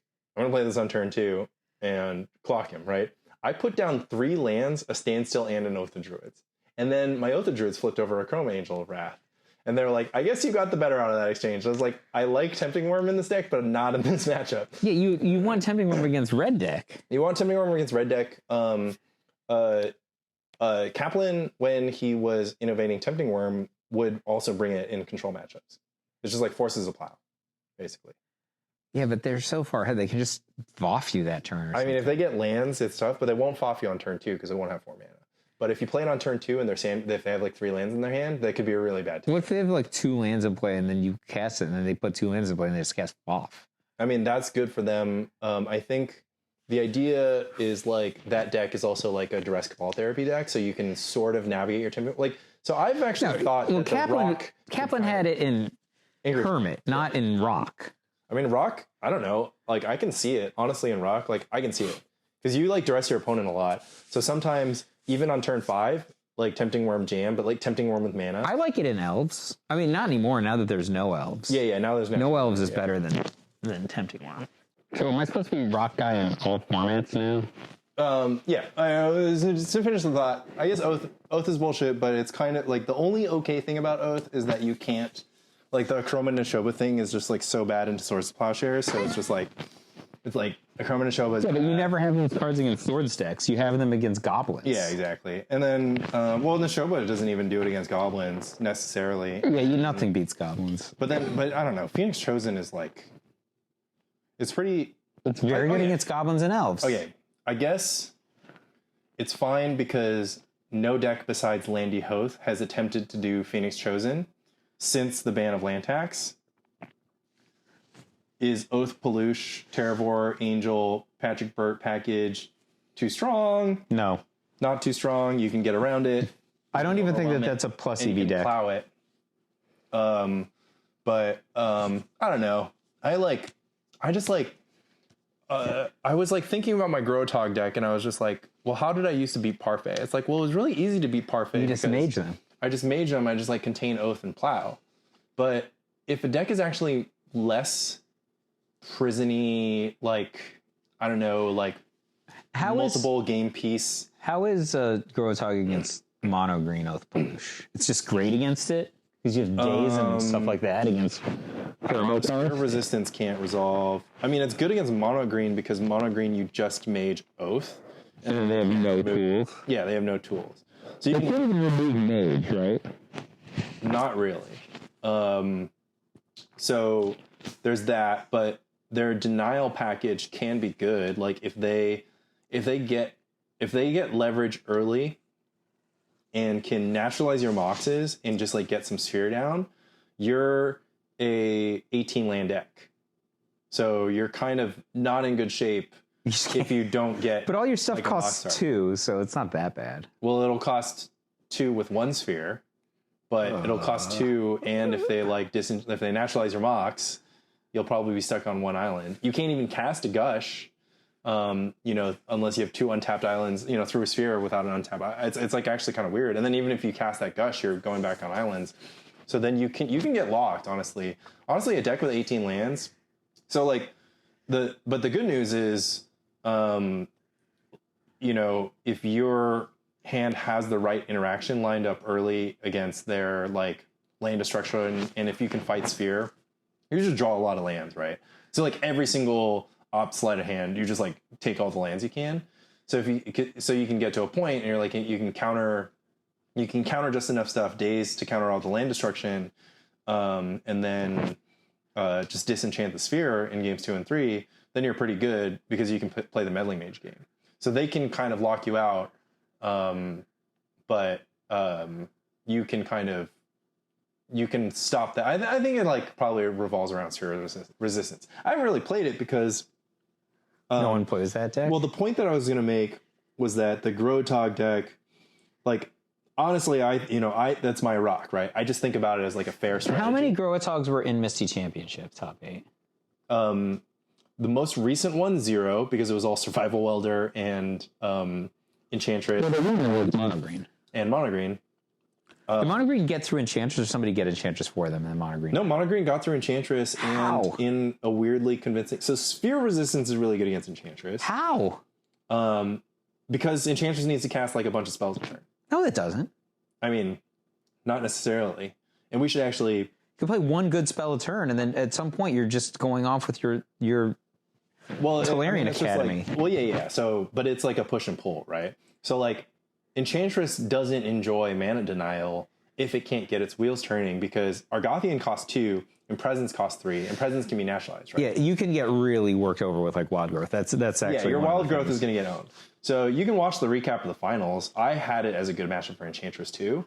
Yeah. But I played some Fran Oathpaluche against Enchantress, and I was just like, well, with Cataclysm, I was like, this. Well, is it's hilarious. different. It is Cataclysm is a different story. But you know what else is a different story is Ray of Revelation. Well, Ray of Revelation is insane, but I think the funniest thing is how pathetic Enchantress is if you like play a like stop them from having it. It's kind of like Beans. So it's just kind of like this deck is really bad. I don't understand Beans. Like I watch people like just probably, like I don't know. It's people just doing like nonsense for all their whole turn, accomplished nothing, but they drew a bunch of cards. Well, I mean, just let's talk about Parfait. Just attack. No, I understand. They're casting like a 1 cast and cost 6 caster removal spell. It's stupid. Yeah. It's completely. I mean, it's just silly. But and for those that don't know, Up the Beanstalk is just like this new card. It draws a card when it comes into play, and it draws a card whenever you cast. But why do they have to make it draw a card when it comes into play? Like, then it would just be an interesting card. Like, maybe it would still be good. But it replacing itself is just kind of like completely... It's like an impulse, but wait, it sticks around and just draws 3 cards a turn after its impulse. Well, it's a draw 1, so it's a Whispers of the Muse. No, it's cost 2, though. I know, so then it's there's no... Whatever.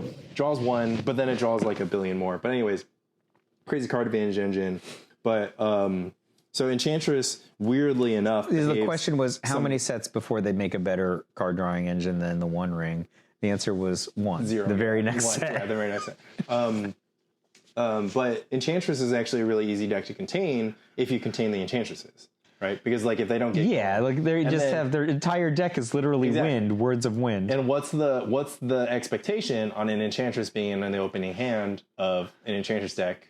It's just like, it's only 60%. 60%, right? Yeah. And then what's the expectation for 2? Like, what if you deal with the first one? What do they do? So Argothian's hard to deal with, right? It's hard to answer Argothian. But if you can't answer Argothian, then what do you do? And the first one needs to find the second one.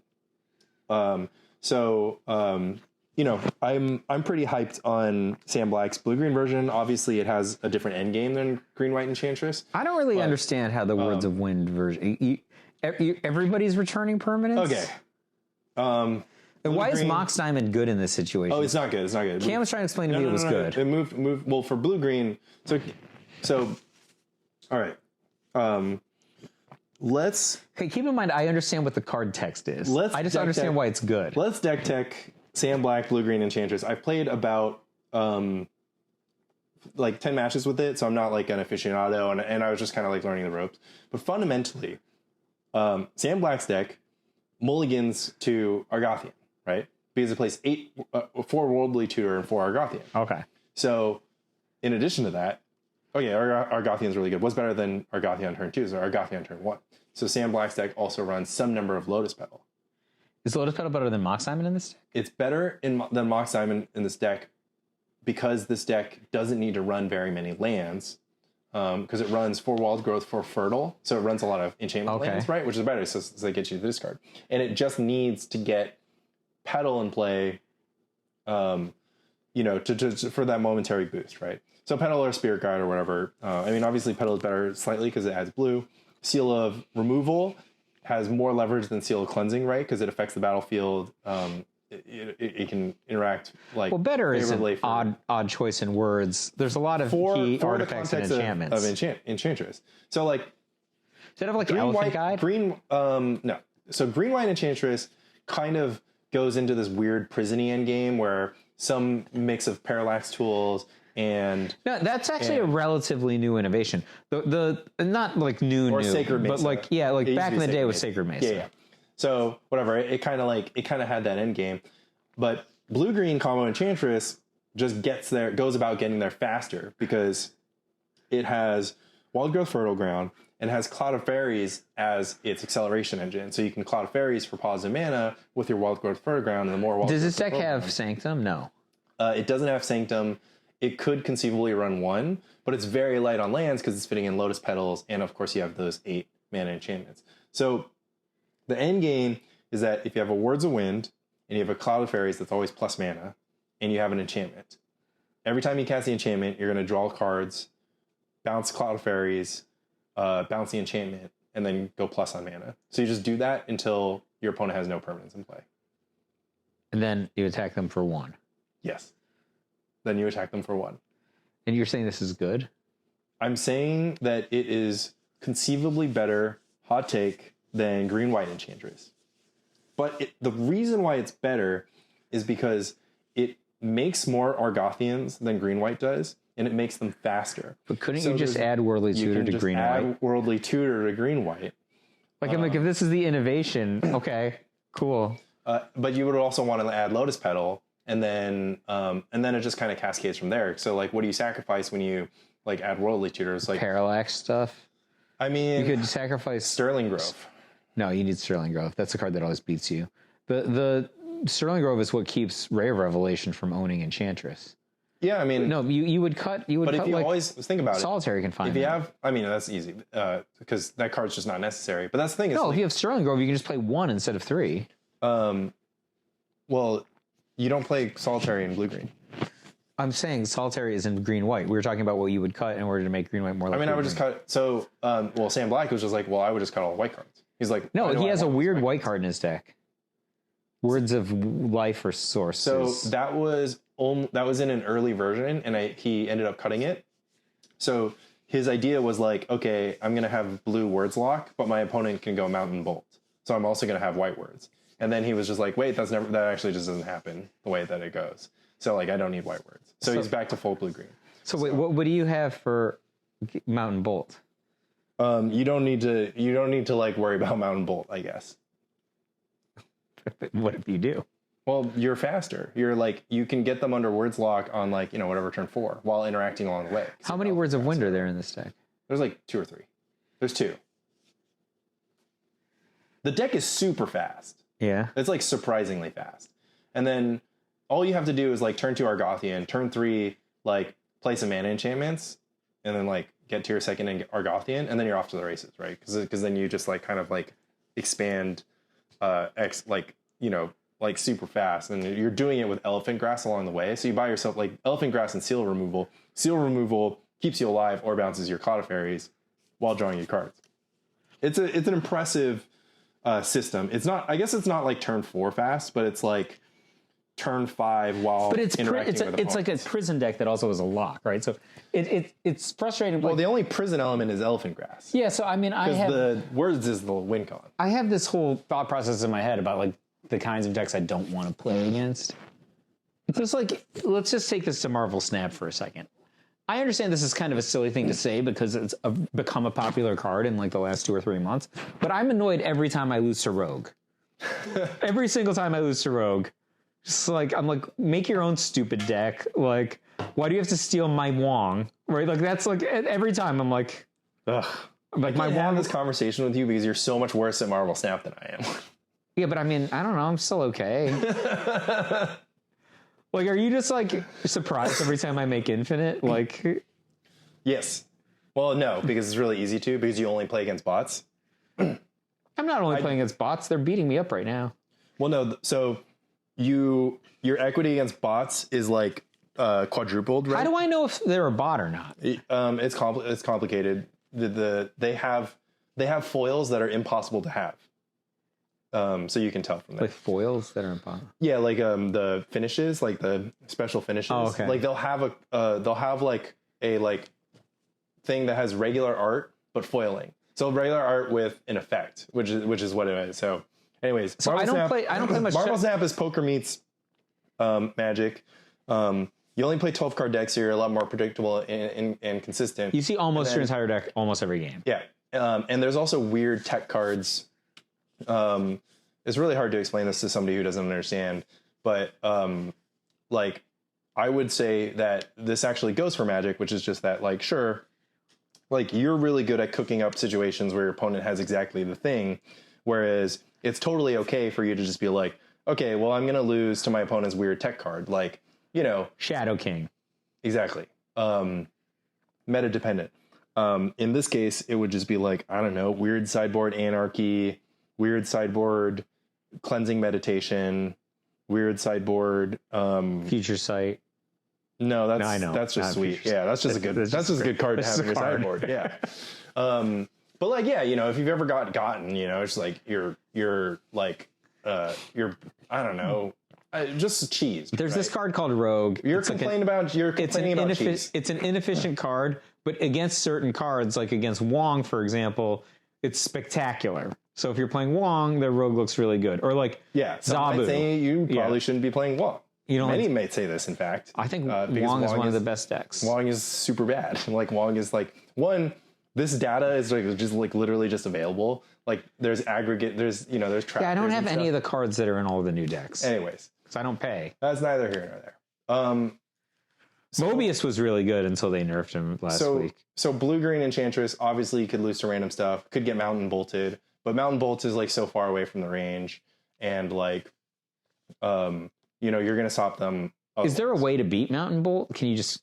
Like, well, it would be white words. I mean, like... But it's not worth the slot. You still need to draw the white words. There's like one copy in his deck. Yeah, but once you've established the lock, you draw infinite cards. So it would be infinite life. Oh. I did not appreciate it's infinite. Right? I thought that you just gained an advantage and that you just maintained the advantage. So Cloud of Fairies plus multiple Enchantress effects plus a 1-mana enchantment plus your like enchant lands plus words means that each time you're going to tap 2 lands, you're going to make like 5 mana, right? You have multiple wild growth on this. Yeah, multiple wild growth on whatever. So you tap 2 lands, you make 5+ mana, right? So 2 of that mana you sink into Cloud of Fairies, 2 of that mana you sink into words, and then you get Enchantress triggers, right? So then you just pick, and then 1 of that mana you sink into Elephant, the 1-mana enchantment, right? So you just loop this for infinite words triggers. If you can make 6 mana with 2 lands, trivial with this deck. So yeah, so you can make 6 mana with 2 lands, then you go up on mana. And if you have more than 2 Enchantress effects, then you go up on cards. So if you go up on mana, you can just execute the loop with Words of Worship, and then you'll gain infinite life. So that angle used to be in the deck, and then Sam took it out because I think he was like, well, this Words of Worship card like just isn't like good enough to draw except for in Mountain Bolt. So you just have it in your sideboard. Yeah, you just have it in your sideboard or whatever. I mean, I don't know. Like, I haven't gotten enough reps to the deck to like really understand how it works. Like truly and clearly, I've just like played it and just been like, whoa, I got Argothian. Like, I make this joke, like 80% of the casual matches of pre-modern Magic Online are against black decks. Just like Pit Rack, Rock, Ritual Hippie decks, like whatever. Why do you guys all hate Ritual Hippie decks? I mean, just because you get 2 for 1. Like that's just like the bottom. That's the open and shut of it. It's like you just go Ritual Hippie and they go plow it and you're like, okay, I lost. Because you just lost. You just lost. You just like land Ritual Hippie. It's like I plow it. Like what are you supposed to do from that point? The rest of your deck is just some stupid black card. Diabolic Edict. Like it's just like, okay, you can Edict my Mistress Factory. Like, oh no, like I don't know. Like why is that bad? But like Ritual Negator is good. Well, Ritual Negator is good because it only comes out sideboard, and then you can pants down your opponent. I mean, I don't know. Ritual Negator is not that good. It's also still bad. But it's like better than Ritual Hippie because you might actually win, right? So sometimes the Hippie gets in, and sometimes they like pitch a card. Dude, if the Hippie gets in, it's great. And then it's just fair. So like, okay, let's say I didn't plow it. Let's say I'm on the draw. So you Ritual Hippie me. I play a land. You got in with the Hippie. I'm like, I played another land, or I top deck the interaction. Just like I killed it. Then we're washed, right? Then we just 2 for 2. If I Ritual Negatored and then you plow it, but the Negator got in, like I don't know, Philosophy of Fire. Like Yeah, but maybe I can consult for spite later and you're dead. I don't know. There's no consult, brother. I know. But What if we play you could still play spite. Divining Witch. Nice. That's legal in pre-modern. That's true. All right. But you can still spite. I actually got spited. I got spited, and I instead of plowing my own creature, I'm actually saying this is what happened. I forgot to plow my own creature, but I'm like, no, I'm just gonna let my opponent spite me. Like, they deserve to spite me. I was at 5, they spited me, and I was just kind of like, okay, I'm dead. And then later I was just like, oh, I just plow my own guy, and then we've been fine. But I was just like, you know what? I'm gonna let this person have spited me for the win because that's much better. Anyways, you only play against black decks and casuals, so I was playing blue-green Enchantress and casuals. I was only playing against black decks. Fun fact about black decks, they don't beat Enchantress because Bottomless Pit is not very impressive if I draw 7 cards a turn. Anyways, I can't get a good read on the deck into like a natural metagame of like Goblin's Dreadnought or whatever. So that's kind of like the... Did this deck have Oath? No, but it... Why would you play Oath in this deck? Well, because you would just Oath out Argothians. Yeah, that's what you need. It's actually funny because the green-white deck sideboards Oath in and then just like has 4 Argothians and then just like 1 Verdant Force so that your opponent gets to Oath too, or whatever, Nishoba.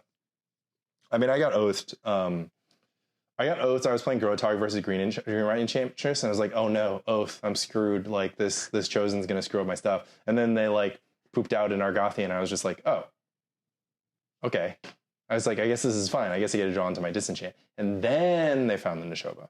And then I couldn't do anything. Because they had Nishoba and Argothians. So it was like, not bad. But that sounds like they would have beaten you with the Argothians. I mean, they might have. I don't know. They probably would have beat me anyways. I have a pretty hard time with Grotog against Enchantress. Like, unless you can suppress the Enchantress effects, then... Which all happens. How do you even do that? Pyroclasm? No, counterspells. You, like, Mage Argothian, and then you... No, if an Argothian is in play... Then you have Engineer Plague in the sideboard. Okay. But it's a tough matchup. But yeah, I don't know. Blue-green Enchantress, kind of cool. Sam was like really high on it. I was like kind of tinkering around with it. I was impressed. I was just kind of like, okay, well, you always have Argothian. It's like, it's pretty easy to like craft a game plan with Argothian in play. And like, you can just like mulligan to it because you have 8 copies. It's just like, you start on 5 cards, but you have Argothian. It's just like, I'm down. Like, aren't you down? And then you're just like Elephant Grass or whatever. Yeah. You're Elephant Are there Grass. any enchantments that like can bounce themselves for cheap? Attunement? No. Oh, you know what I mean? Just like cost 1, bounce it, and then you can just keep replaying it. No, not really. Like Flickering Ward or something? Not really, but it's just not... Like, I don't know if that matters because your deck is already all enchantments. So, like, so first you get your first Argothian. And then you, like, kind of draw a few cards and, like, whatever. And then you get your second Argothian. It's like, once you have your second Argothian, you won. But the spell condition is literally 20 attacks with Cloud Fairies when your opponent has no permanents. Yeah. Kind of love this. Meet up. I'll ship you the list. I don't... It's about this week. I don't have enough. I don't know how many words of wind I own. You can proxy the words of wind. Oh, I forgot you can do that. It doesn't feel right. 4 Argothian, 4 Worldly, 4 Lotus Petal, 4 Presence, 4 Elephant Grass, 4 Seal Removal, 4 Cloud of Fairies, 4 Fertile Ground, 4 Wild Growth. I don't have any interest cards. So words. Just don't have words of... City of Brass, Yavimaya Coast. Oh, shoot. My City of Brass are white bordered. You know how expensive blackboard City of Brass are? How? Like 200. Yeah, so mine are all white bordered. Yeah, exactly. That's what I'm saying. Yeah. I gave you a gift of your first blackboard I feel so, old frame bolts today. I should just... Okay, you own a boon from me. You can tell me what to do. Like, even if you tell me I have to play like a non-burn deck in a... I told you to get lunch. That was what I used my leverage for. Mike didn't want to get lunch. What if I played... He was like, I'm going to play round 5. I'm like, Mike, you're dead. Let's just go get lunch. What if I played... You'll feel way better. I really like the look of this mono black deck in Modern. Like the mono black... Coffers deck? Yeah, with Shieldred. Looks pretty good to me. I don't know. I think it's probably about as good as mono black decks in pre-modern. Just with better cards. Yes. One Ring, Orcish Bowmaster, Shieldred, those cards are all the breakers. I have no idea why you would play that deck before. Gifted Aetherborn? No. That card is not in the deck. Dude, if somebody hits you with a Gifted Aetherborn, they're going to go into life. Okay. All right, Conlock. Can we get down for Conlock? No, we're not down. Like, Cabal... This deck is worse than Fawn. Yeah, I actually have like a fun story. I played a match. So all the matches of pre-modern online are played in the freeform practice room. So freeform is anything goes, right? You can play 20 Lotus, 20 Time Twister, right? So you can play a 20 card sideboard. You can like whatever. So freeform is where people play their limited games. So if they're doing Team Draft Cube, they use an app to team draft, and then they build their deck on Magic Online and they jam. So LSV is in freeform practice room above, you know, Mr. Mono Black hanging out and playing. So I'm chilling in the freeform practice room. I've got my table up. I want to practice my Oath deck, or I'm practicing like my Meddling Mage deck. I was practicing my Beatdown deck. So you don't even know what deck you're practicing. These are three different, completely different decks. I'm practicing my 8 Phages, 4 Savannah Lions, 4 Jackal Pup deck. So my 16 Pup deck. So I'm practicing this, and I noticed there's this user, and he's popping into everyone's table. He popped into a cube table, and then he like pooped out. He popped into someone else's, like, you know, whatever for fun. Like, I don't know, maybe they were playing the classic format, which is like up to 97 or whatever, or 5 or whatever. Popped into like somebody's Canlander table, whatever. Popping into every random thing. I mean, so Magic Online is just a Wild West. Yeah, it's a Wild West. So he pops into my table, I queue up, and he's just like playing. I was just like, I think this guy doesn't know like how this room works. Yeah. Like my table says pre-modern, you have to bring pre-modern. But he like goes like swamp. I'm like, okay, that's cool. And then he goes like, you know, swamp, and then he goes coffers, and then I'm like, and he goes like Chainer's Edict, right? And I'm like, oh, these are all pre-modern cards. Maybe he's just like was accidentally clicking on stuff and he meant to play pre-modern. So then I play Meddling Mage, and I name Drain Life. Mm-hmm. And then like I play a couple more mages. They're naming like Edicts. They're naming like pre-modern cards. My opponent keeps on playing pre-modern cards, where he's got coffers, he's got a bunch of swamps. And then he's like plays Consume Spirit, targeting my... What is Consume Spirit? Consume Spirit was printed in Mirrodin. It is functionally identical to Drain Life. Okay. So it's B1X, spend only black mana on X. But it's just like worded in a much more sane fashion. Yeah, right? but it's for Drain Life. Yeah, Drain Life is just like 1 and I understand. B, I've read it. And then the text is just like, as you cast this spell, pay... Anyways, we should look it up if we had a computer. So, and I was just like, hey, like, the spell you're looking for is Drain Life, which I happen to like name with my Meddling Mage. Consume Spirit is not pre-modern legal, but I'm like, easy mistake to make. And he's just like, oh, I don't know, like, I'm just trying to play my deck. Like, and I was just like, oh, yeah, so like I'm looking for pre-modern games. And I'm like, and I was just like explaining to them, I was just like, yeah, the way this room works is that people are looking to play games in specific formats, and you need to play the formats. And they were just like, well, I don't know, I just wanted to play, like, I haven't logged into Magic Online in like 10 years. I just want to play the deck that I have on Magic Online. Yeah. And I was just like, well, you should check out pre-modern, because every card you've played so far except for Consume Spirit is pre-modern legal, and Consume Spirit is just Drain Life and pre-modern. And then it was like, yeah, whatever. And then like Consume Spirit's me again, and I was just like, okay. I just conceded the match and like moved on with my life. But it was just like really funny, because all I was doing in the freeform practice room is like playing against Mono Black guy, and then the one guy who just like stumbles into my like match table is just also playing Mono Black. He just hasn't touched it in 10 years. It's just like, oh, I still have my card. I thought this was like secretly going to be LSV, and then like no, it's not LSV. I thought it was going to be a great ending. LSV won't play pre-modern yet. We're still working the LSV angle. Quick updates. Mike and Todd Anderson got into an extremely protracted and dumb dick measuring fighting article or fighting Twitter thread. I intervened, not in time, before egos were horribly bruised, and my ego was not bruised in this one, and yelling what had happened. And LSV chimed in and was just like, you know, Cube is the best. And then Michael J shit on LSV for saying that. And I was just like, hey, LSV, like, I love pre-modern for the same reason that you love Cube, because pre-modern is just all about fun. And he was just like, yeah, I mean, and he said this on his podcast, Limited Resource. He's just like, I love looking at deck picks and like reading all the content about pre-modern. I just haven't played it yet. And I was just like, well, here's to hoping. So once again, if you see LSV in Denver, you got a couple decks on you, get him hooked. He prefers playing for stakes, but you know, money match him with pre-modern decks, get him hooked. That's the goal. You can give him a deck like Red White Astral Slide that he'll have a lot of fun with, and then, you know, he can feel like he's doing a lot of great nostalgic things. and then just take his money by casting an Armageddon. Yeah, right? That would be a good strategy. So, yeah, so he's like, I did so many things. Armageddon. Speaking of Armageddon, friend of the podcast, Francisco Pavluchek with a V sound in there. Did I spell Paluche wrong? Is there a proper way? I say Paluche. Okay, so Paluche. My joke is that I say Paluche, and the reason I say Paluche is because Fran. I think Fran said this on Will's podcast. Will was just like, "How do you pronounce your name?" And he's like, "Well, funny thing about this, I didn't know how to pronounce my own name until I asked Canister." And then, so Canister is Piotr Rogalski. He's a pro, MPL and everything. And so he was just like, yeah, Canister taught me how to say my own last name. And so it's like, so maybe Fran got it right and I misheard him, but I could have sworn that he was just like, it's just like saying Paulush, right?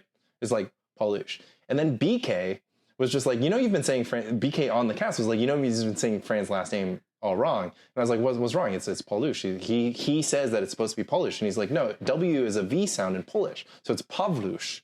And I was just kind of like, oh yeah, I'm still going to call it Palush. Because like, who cares? And I was like, does that mean your last name is Koval? And he's like, yeah, it is Koval, but obviously everyone says Kowal. And that's a little But isn't there actually a Brian Koval who also plays old formats? Yeah, but that I don't think he's not a Polish Koval unless they anglicize his name differently. But yeah, he's an eternal format influencer, which is super funny because it gets confusing. And that Brian Koval, Bosch and Roll on Twitter, tweeted at me when I posted my Parfait deck that he was like, if I had seen deck lists like this instead of whatever you were showing me, I would have gotten into pre-modern. And I've got bad news for him. My deck is banned. But wait, what decks were we showing that he didn't get into pre-modern? I don't know. I have been putting beautiful deck lists since I got freaking Salmon. I don't know. Does Bosch and Roll follow you? I don't know, man. So Bosch and Roll might not have seen your shit. Anyways. Why would he not see my shit? People should follow me on Twitter. Yeah, that's 5 with Flores. It was private for a while because he was job hunting, but it's back in the pubs. Anyways, Pavlushek, but I say Paulush, and then a U could be a V anyways. Like a U is like a whatever Roman V. Like they can't they used to etch. They used to etch V's instead of U's because you can't etch a U because it has a curve. So there's etched V's instead of U. So wait, I don't understand anything what you just said. Okay, so my double in joke is that I call it Paulush, and then the U the in etching Paulush thing is where you lost me. Okay, I call it Paulush, and then my inside joke is that it's still Pavlush because a U can be a V in like etched Roman. I don't understand the etching thing. Why can't you etch can't etch a U in stone. It's too hard to etch curves into stone. So whenever there was a U etched in stone, they etched V's instead. Because they only etched in straight lines. Oh, so U's are V's etched in stone. Yeah. Shoot, man. Yeah. So that's why, like, I don't know. I don't really know the whole details, but if you like go to some place that has etched in stone Latin, like all the like E pluribus unum in Latin at whatever American heritage site etched in the marble is E pluribus vundvum because they're V's instead of U's. Anyway, that's like my dumb thing. I'm just like, well, I'm still going to call it Polish because U's and V's and W's are all the same letter, as depending on who you ask, a Pole or an ancient Grecian marble etching person. Anyways, I call it Oath Palush. I think it's a funny name. I think it's a dumb funny name. I'm going to use it till the end of time. I got Mike on the train. People have been trying to spell it with the V. They're trying to be more proper. They're trying to say it's Oath Pavlush. And I was just like, I don't care. It's Paulush. Like, I'm just phoneticizing this shit. W's sound like W's. And I'm just like, it's more funny if it's Paulush. Like, no, Pavlush sounds, what's Pavlov? I mean, I don't know, whatever. It sounds like foreign stuff. We're Americans, except for Fran. He's Argentinian. But he was invaded by the Poles, which is why he's got a, that's actually like a fun story because I was just like, remember when I went to you and I was just like, why is your last name Spanish? And you were just like, Spanish invaded the Philippines. I'm like, I didn't know that. And you're like, well, yeah, you would probably know that if our education system gave a shit about any country other than the United States. I'm like, yeah, I probably would know that. I didn't know that. Why is your last name Polish? I didn't know that they didn't invade. The Poles didn't invade. They were refugees. So. Well, I didn't know that that the Philippines was America, and that the Philippines got invaded the same day as Pearl Harbor, attacked or whatever by the Japanese. the same day as Pearl Harbor until I read a book earlier this year. I'm 47 years old, and your parent is my mom is a Filipino diplomat. Yeah. And I did not know that. So I called my mom and I'm like, did you know this? And she's just like, yeah, I'm not a moron. Yeah. So I'm like, she's like, what are they teaching you? I was like, school? I'm educated in the schools you put me in the United States, right? Like, so it just never dawned on me that like this was America. Like if you think about it, like the Philippines was like an American something, right? Like I don't even know what words you would use, like an ally or, whatever. Territory, I don't know. Whatever. No, a territory is the same thing, right? Like it had the exact same legal standing as Alaska, Guam, Puerto Rico, and Hawaii at the time, right? They statified Hawaii later in order to justify, I didn't know that about Hawaii. Yeah, it was Hawaii and the Philippines had the exact same legal status at the time of Pearl Harbor. So they were just on, different sides of Japan. I just got a message from our friend of the podcast in Rochester. I made top 8 of the Fall Brawl and never played Grotog. Wondering if you'd be up for a match sometime. The Grotog pilot in the top 8 of the Fall Brawl is none other than Robin Lund, who, of course, I am rooting for. What? Over friend of the podcast, Rochester friend online. So I'm just going to be like, hey, sorry, bud. I can't help you test because I'm rooting for the guys, the good guys here. Why, man, dude, he's just coming to you wanting to get better at Magic the Gathering. That's true. I think I'll tell him some tips, but then I have to go and turn around and like give Robin some tips. And then I'm going to commentate the match. What deck is he? Oh, I don't know. Oh, wait, shoot. Is this Fall Brawl going on right now? Yeah. What weekend is this? I'm supposed to be commentating. No, you're. Am I commentating next week? Well, he's got to book you, but I think the commentary slots start. Like, I think he's doing like Thursday and Saturday nights or whatever. He's like, these are the dates. These are the dates. Yeah. Yeah. And he asked me the same thing. So I don't remember because he didn't book me. I mean, he obviously won. Yeah, he didn't book me either. Yeah.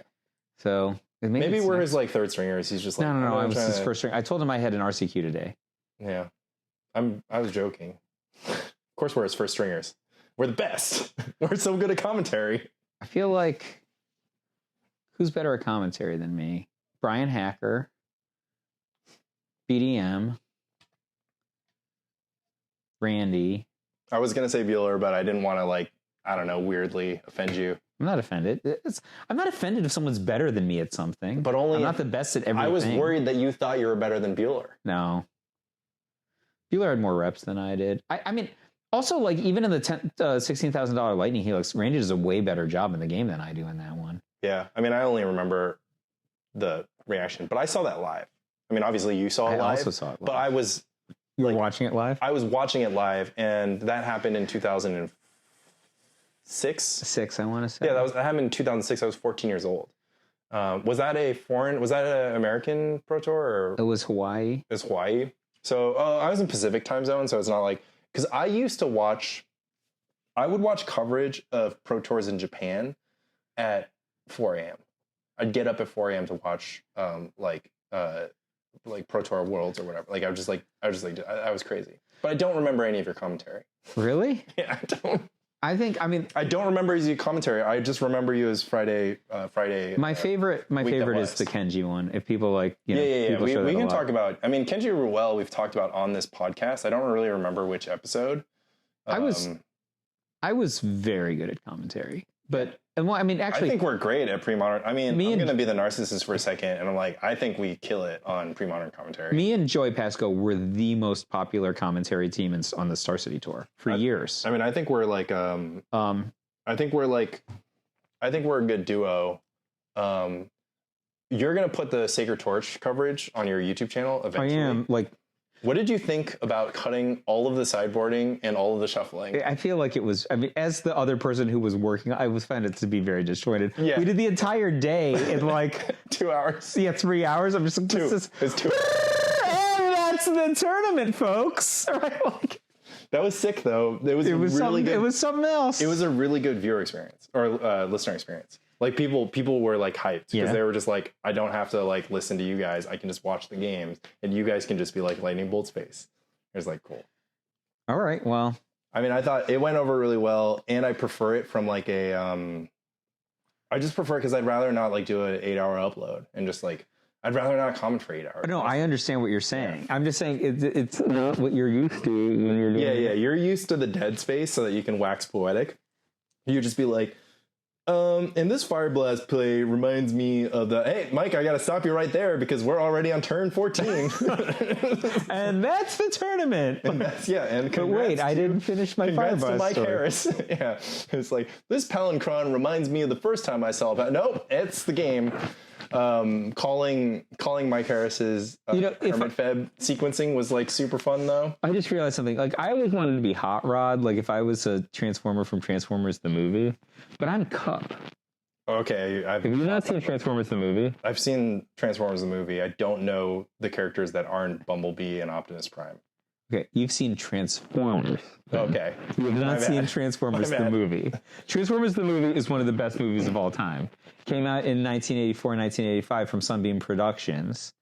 And it has the most epic opening scene where most of the Transformers that had been on the weekday, you watch cartoons in the afternoon, right? Yes. Were just killed in the opening scene because the print run of those Transformers for toy purposes was done and they needed to put the new cycles. So they killed all the toys, which is, you're a kid and you just watch them like these guys like play fight for 2 years on Saturday or whatever on weekday afternoons, and like they're getting laser shot at them ever. This is the first time in Ironhide's eyes went gray and smoked, and he fell over and his windshield was broken. Right, like this was traumatic for like 9-10-year-old kids who were watching the movie. The movie super holds up, right? And so I went to go see the Transformers like Rise of the Beasts or whatever it was this past summer. Sure. With Pog. So I'm like, and you're just like mad because it's not like no. I was just like, and so Pog is just like, we watch. It's like whatever. It's some action movie, right? We could have watched Blue Beetle. We could have watched Flash or whatever.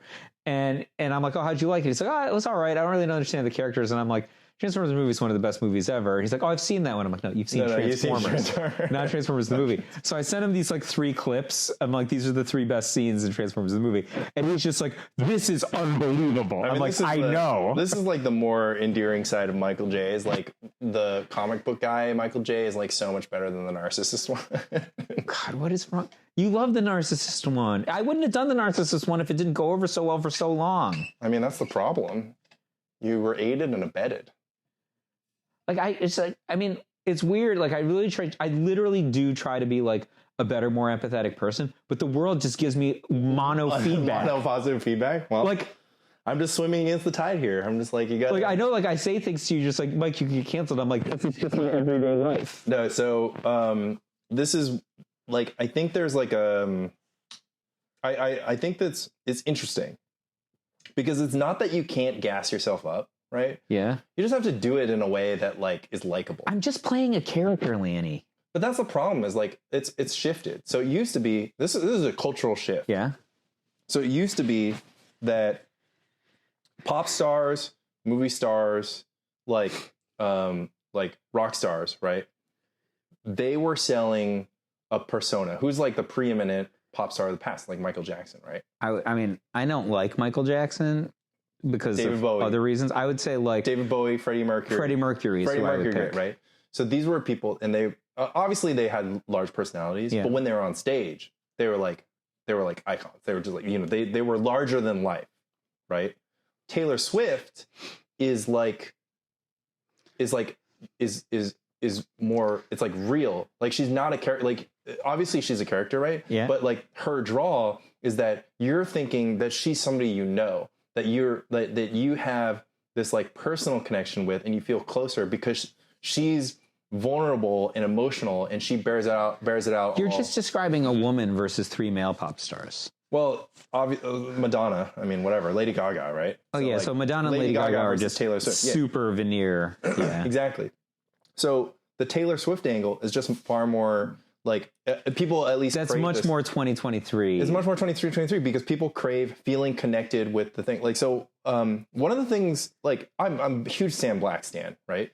Because Sam is just super like open and transparent, and he's like when he was on James Sue's Humans of Magic podcast, right?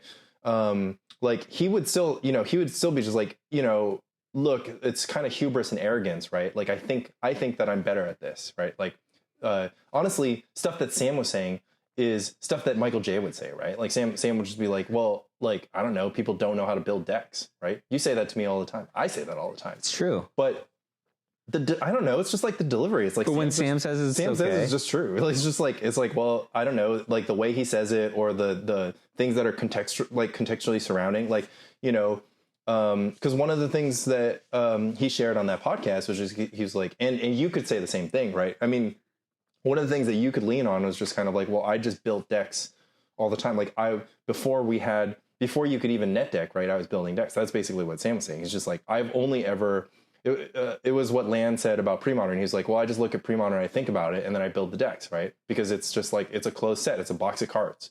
So I'm just building a deck with this box of cards, the best deck that I can. And I have the hubris to assume that everything that everybody's done is like not smart or is not intentional, right? They're just net decking. I don't think everything that everybody else has done is not smart or not intentional. For example, I think full English breakfast in pre-modern is a master stroke, right? And it clearly took a bunch of people jamming together in order to create that, right? There are angles in a modern scam deck that are not the most obvious things that are there. And the thing that's funny about it is the average scam pilot probably doesn't even see a lot of the things, right? But they're built into the deck. So like if Beardsley were playing it, he would know to do this thing. And if the average person was playing it, they just have no clue, right? There's nuances in Tron decks about how many dismembers, if any, that you're playing. Right? Yeah. I don't think I'm smarter and better than everybody else. But what I do think that I do well is I imagine where people are trying to get to.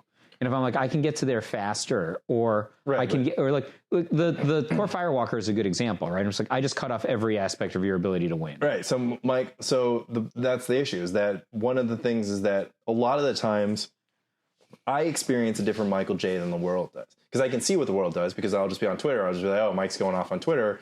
And like, you know, people are really bristling at the way he's carrying himself, because like, he's just like popping off, but he's not like adding context. So, but the other thing is just like, one is the issue is that you think about yourself in a certain way, that you're playing a character or that you're being a character, right? And like Sam just doesn't do that. Like Sam is just Sam. Like when you talk to Sam Black, and like Sam can be short and dismissive. So and like, I have every respect for Sam, but there's not any comparison between me and anybody else as a Magic writer in terms of like longevity and like, well, you know, all the character building and stuff. Better, but I wouldn't have been able to do that if I was just like, well, no, I mean, you could this one other character. Well, now you can just be down to earth. One of the things that was exciting for me in our friendship was just that, like, you were in the past, to me, you were just a byline, right? You're just the article guy. And then I got to know you, and then you're my friend, right? So that was like, and then we had these funny jokes because you were just like, you and David just keep on, like, you guys are my friends and you guys think of me as like some childhood hero writer or whatever. But the thing is, everyone could have that relationship with you. Like, one of the things, like, you can change people's perspective, right? You can be like, oh, like, so it's like really cool, right? So when Saul interacts with me on Twitter, it doesn't happen often, but like, you know, if I like interact with Saul on Twitter, I'm just like, man, that's like sick. Like, this guy, you know, he made the rock, you know, he's just like, you know, he has no reason to pay attention to what I'm doing. That's like super cool. So like, you could have the same thing where like, whenever you show up in somebody's like discourse, like, one, you have a lot of baseline respect. When you show up and have this conversation, people will listen to you. Like, enough people still remember you for those things that, you know, obviously for your contributions to Magic.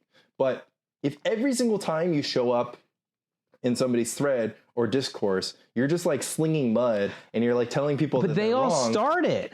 Doesn't matter. Like, it literally doesn't matter. Literally don't bother anybody. No. I just hang out with my friends. Well, no, I mean, that's fine if that's what you want to do. But if you want to take that conversation and then bring it elsewhere, if it leaves outside your friends, like, just think about the impact it's going to have. It's just kind of like, oh, like, you know, the way that I would see it if I didn't know you is just like, well, Mike's this guy. He doesn't really seem to be playing. You know, you've got your like cool stuff articles. They're like mostly pre-modern. Sometimes, you know, maybe you'd write about this modern RCQ if you won or whatever. But like, you know, now it's just like, now you've kind of entered into this, like, you know, whatever, this has-been territory, right? Where it's just kind of like your prime is past, right? We're past the Pro Tour era, so there's no Michael J as we used to know it, right? So like, you know, then you'd just be like, any, you know, it's like Kibler. Like Kibler will be like, he's a Hearthstone guy now, right? But he talks about Magic. He'll be like, oh, like he'll see a card and he'll be like, oh, this design makes me want to get back into Magic, or makes me like not want to get back into Magic, whatever. One but like the other. When people think Kibler is washed, right? He's like, I don't understand this. I mean, it would the be thing insane. that's crazy to me is like all these people who think that all my friends or whatever are washed. But whenever they show up for the Pro Tour, they make top 8 and stuff. Like Kai just made top 8, right? Like nobody thinks Kai's washed because he made top 8. Yeah, but I mean, do you know that I was like standing in a room and somebody who had made top 8 in a tournament that John didn't do well, like who's like, oh, he's just washed, right? John top 8'd 3 Pro Tours that year and won one. Don't get me wrong. No, I mean, I'm just saying, like, if you look at Zvi, somebody who has a relatively middling post Hall of Fame career, like he has no top 8s. Do you know what his mean finish was? For 2 years on the Pro Tour? I'm not 16. That's insanity. I'm not trying to say like, oh, like you actually are washed, right? Yeah. But I was never that good to begin with. Yeah. Not like these guys. Yeah, exactly. You needed to be unwashed to even be washed, right? So yeah, like, but that's like the general attitude, right? Because now it's just like a weird, like it's like a weird thing. There's like content. There's like whatever. There's like people out there who like are influencers, right? So like now there's no longer and this happens in other this happens in gaming, right? So in gaming, the most popular streamers are not the best people to play the game. Sure.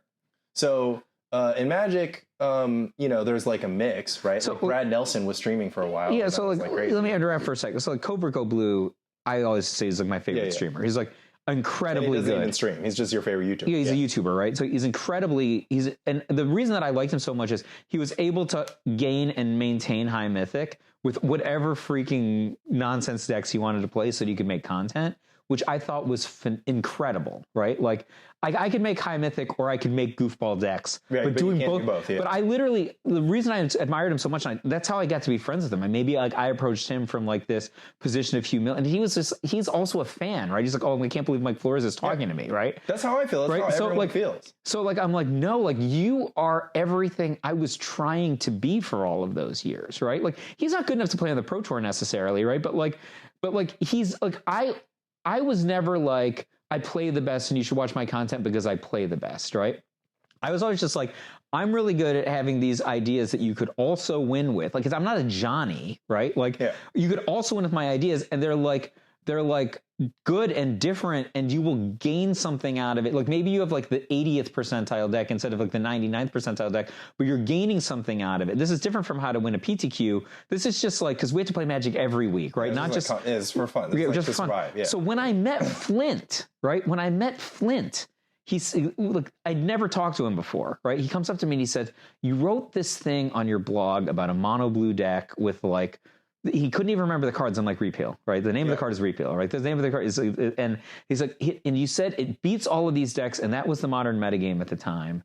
And I played in a local tournament, and I ran through all the decks you said, all the decks you said that I was going to beat with this deck that no one ever seen it before, right? I beat them all. I got to the finals. This guy tried to buy me out. I knew what he was playing, and I beat him. And I'm like, did you go? And he's like, no, but I took his slot, right? Bloodthirsty. Right, like. But he's just that's a different kind of bloodthirst. No, but like, no, but he was getting something out of it, right? But that was like the thing that I did, like, I think better than most other people. Like the only person who's like, now Patrick never cared like this. If Tsuyoshi Fujita wrote in English or something, there might be something like that, right? Oh yeah.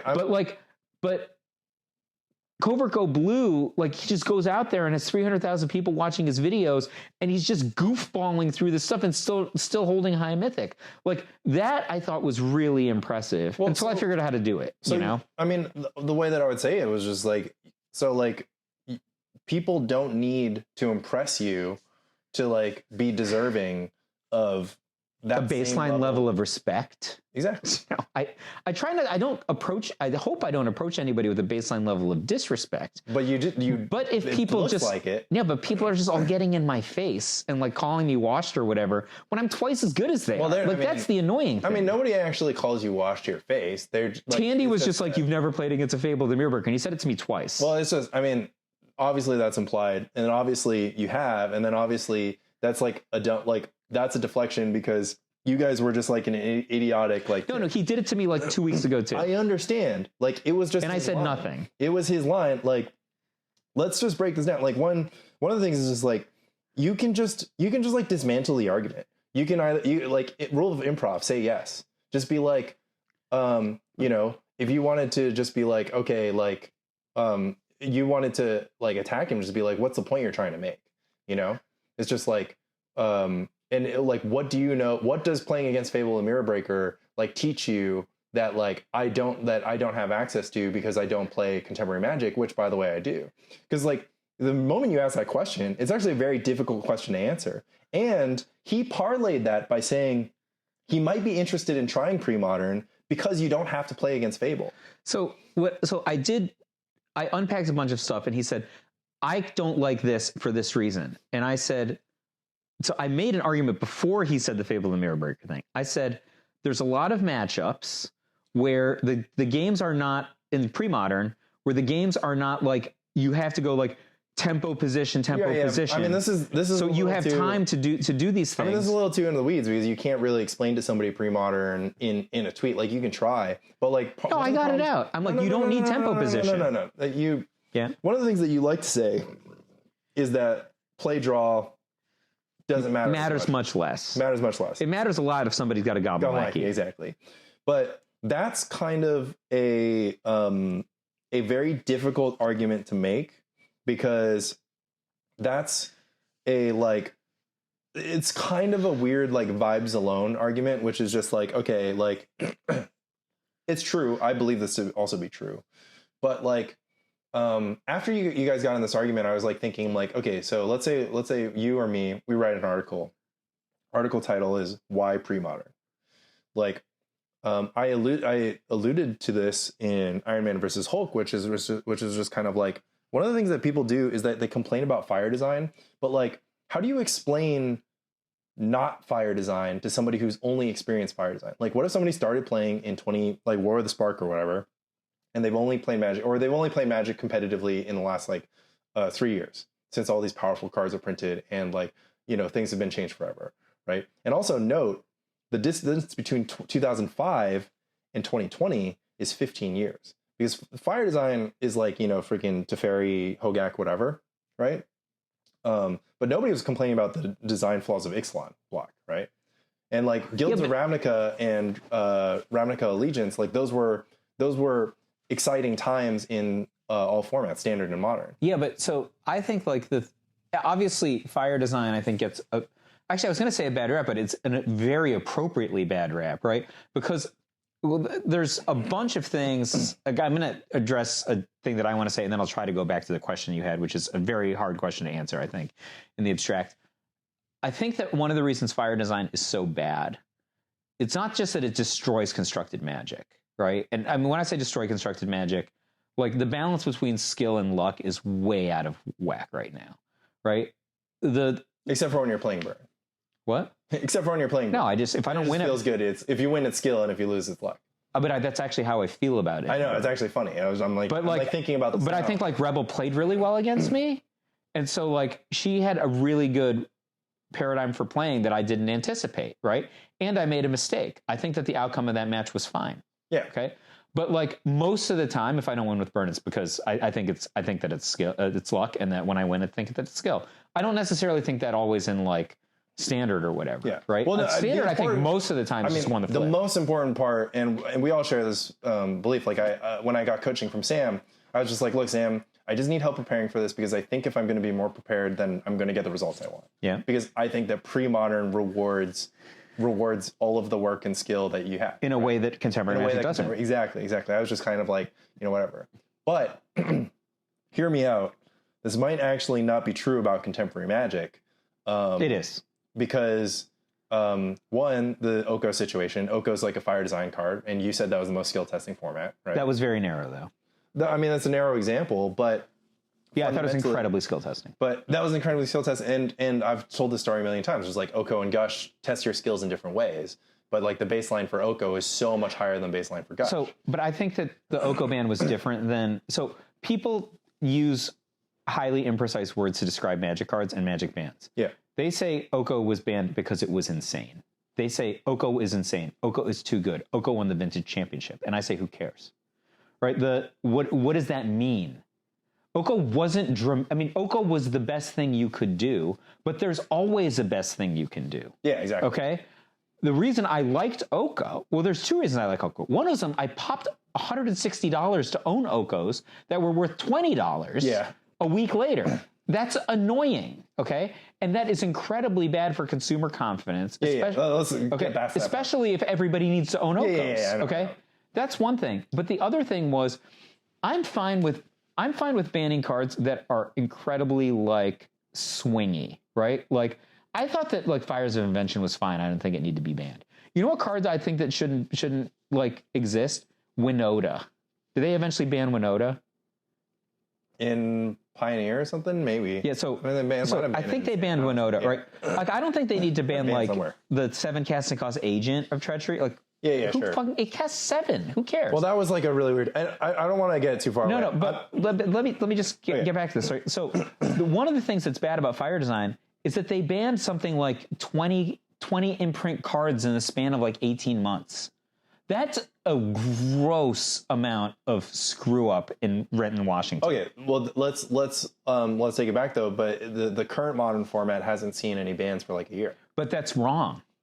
The problem is that it's wrong. Well, okay. So Fire Design bad. Look, but I want to get by with 65% of the top 16 of the last 5 weeks of Modern tournaments is one deck. You're telling me that they did something right? I mean, I don't know. Like, I think that is wrong, but like playing in that format is the same thing as playing in the Oko format. It's like you can just be the better Fable. No, you can't. Here's the thing. At the beginning of this podcast, you said you think Modern's fine. Modern's not fine. Modern has a mandate. It has a mandate. It is one of the only formats that actually has a mandate. Okay? Its mandate is a non-rotating format that started at a certain period to showcase cards over the course of a period. Yeah. It held the mandate until Modern Horizons 1, and it still more or less held the mandate until Modern 2022. Horizons 2, Once Modern Horizons actually okay after Astrolabe and Hogak. Well, after the Hogak ban. Yeah. Once you get to Modern Horizons 2, it's no longer true. Yeah. Right? Well, it's hard because like freaking One Ring and I mean those are post. No, it's at the point of everything afterwards. Okay, so I thought Oko was fine in Modern, by the way. Okay, and when I was playing against it in 2019. Yeah. It's when Modern Horizons 2 happens, the only thing you can do is ban Modern Horizons 2. That's the only way that the entire set. That's the only way that you can fix Modern. But the problem is Modern Horizons 2 is the second best-selling set of all time. Have any idea what the first best-selling set of all time is? It's Lord of the Rings. Yeah. So the two most offensive sets in the history of Modern are the two best-selling sets. Yeah. Okay. So that's like putting cocaine in the water and saying that you did something great. The water consumption went up. Yeah. So, but I want to talk about pre-modern and pre-fire. So before Fire Design, like, I think it's just hard to explain to somebody who just like doesn't know anything else. Basically. So I can describe traits. I don't know if I could.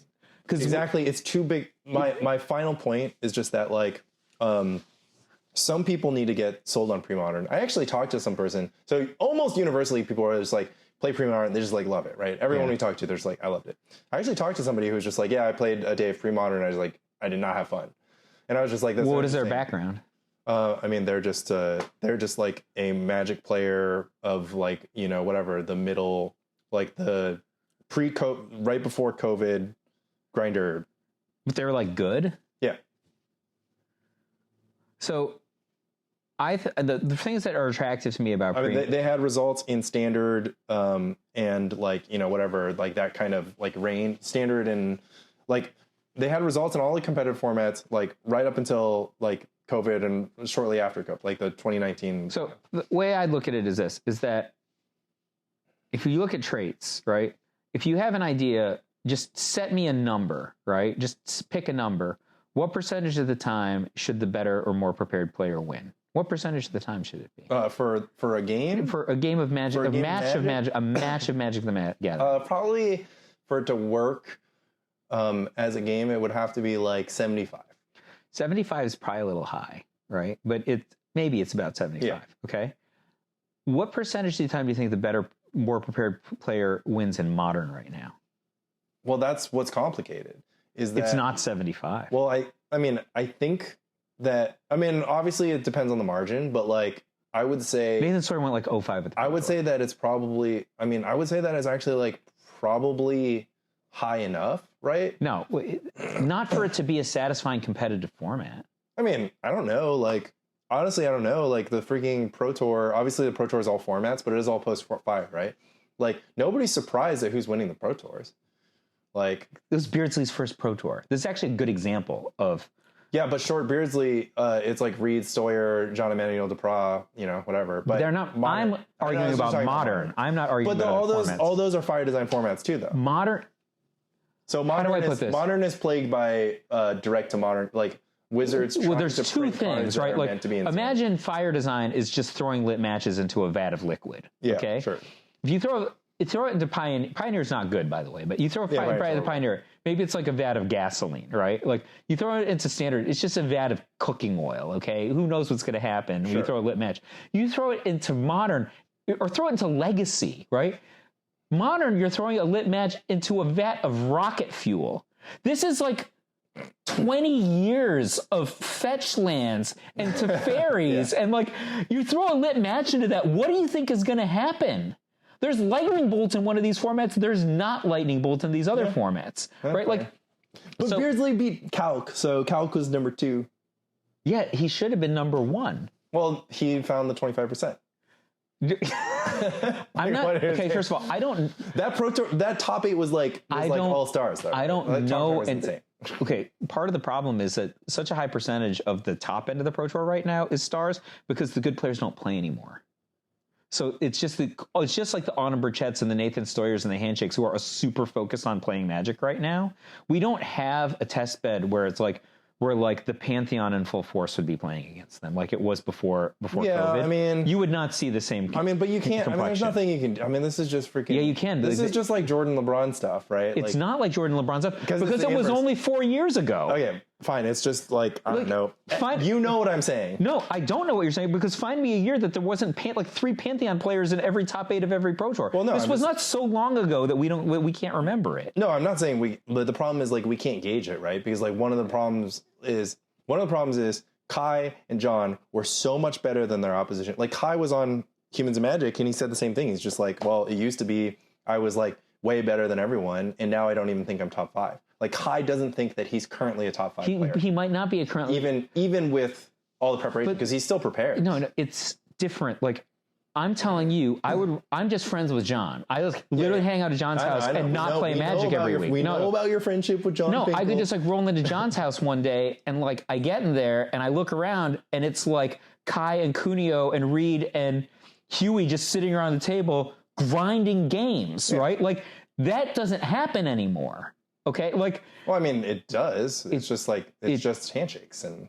No, but it's not these guys. Yeah, well. I mean, like, I doubt there's a player in the Pro Tour that's better than Owen Turnwald, right? Like, he's just so much better. Like Owen and Reed were so much better than everybody else. I mean, there's no way to know. I mean, and we still have Reed won a Pro Tour this year. We still have Reed, yeah. And Owen was one of the only players as good as him. So, like, I mean, we've got Reed, and obviously we've got Sawyer, and then Sawyer is something special. Yeah. But like, I don't think every handshake guy is something special. Yeah, I mean, but that's the thing is like, it's just like I don't know what's the point? It's just kind of like whatever. Like, same story as always, right? No, I'm saying the top 8s of a lot of the Pro Tours are predictable because you have this handshake are probably so much better than everybody else in the common pool right now. They can make up for that. Like there's just a bunch of handshakes in the top 8, the same way there was a bunch of Pantheons, but they're not playing against the same size pool, right? Like there used to be like double-digit percentage of the Pro Tour was literally Hall of Famers.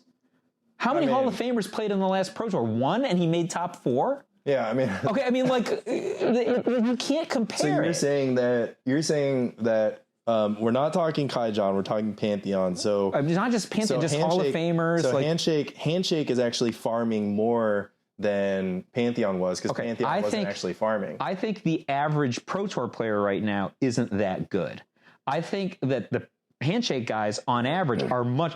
I think Javier Dominguez is freaking fantastic at Magic. Okay. So bottom line is, despite the fact that the formats are less skill testing, the skill disparity between the most prepared and but there's also is higher. Okay, here's the other thing. There's also like 20 handshake guys. There's not 20 handshake guys in the top 8, and it's not the same handshake guys that are in the top 8. Well, it's Javi and Nathan.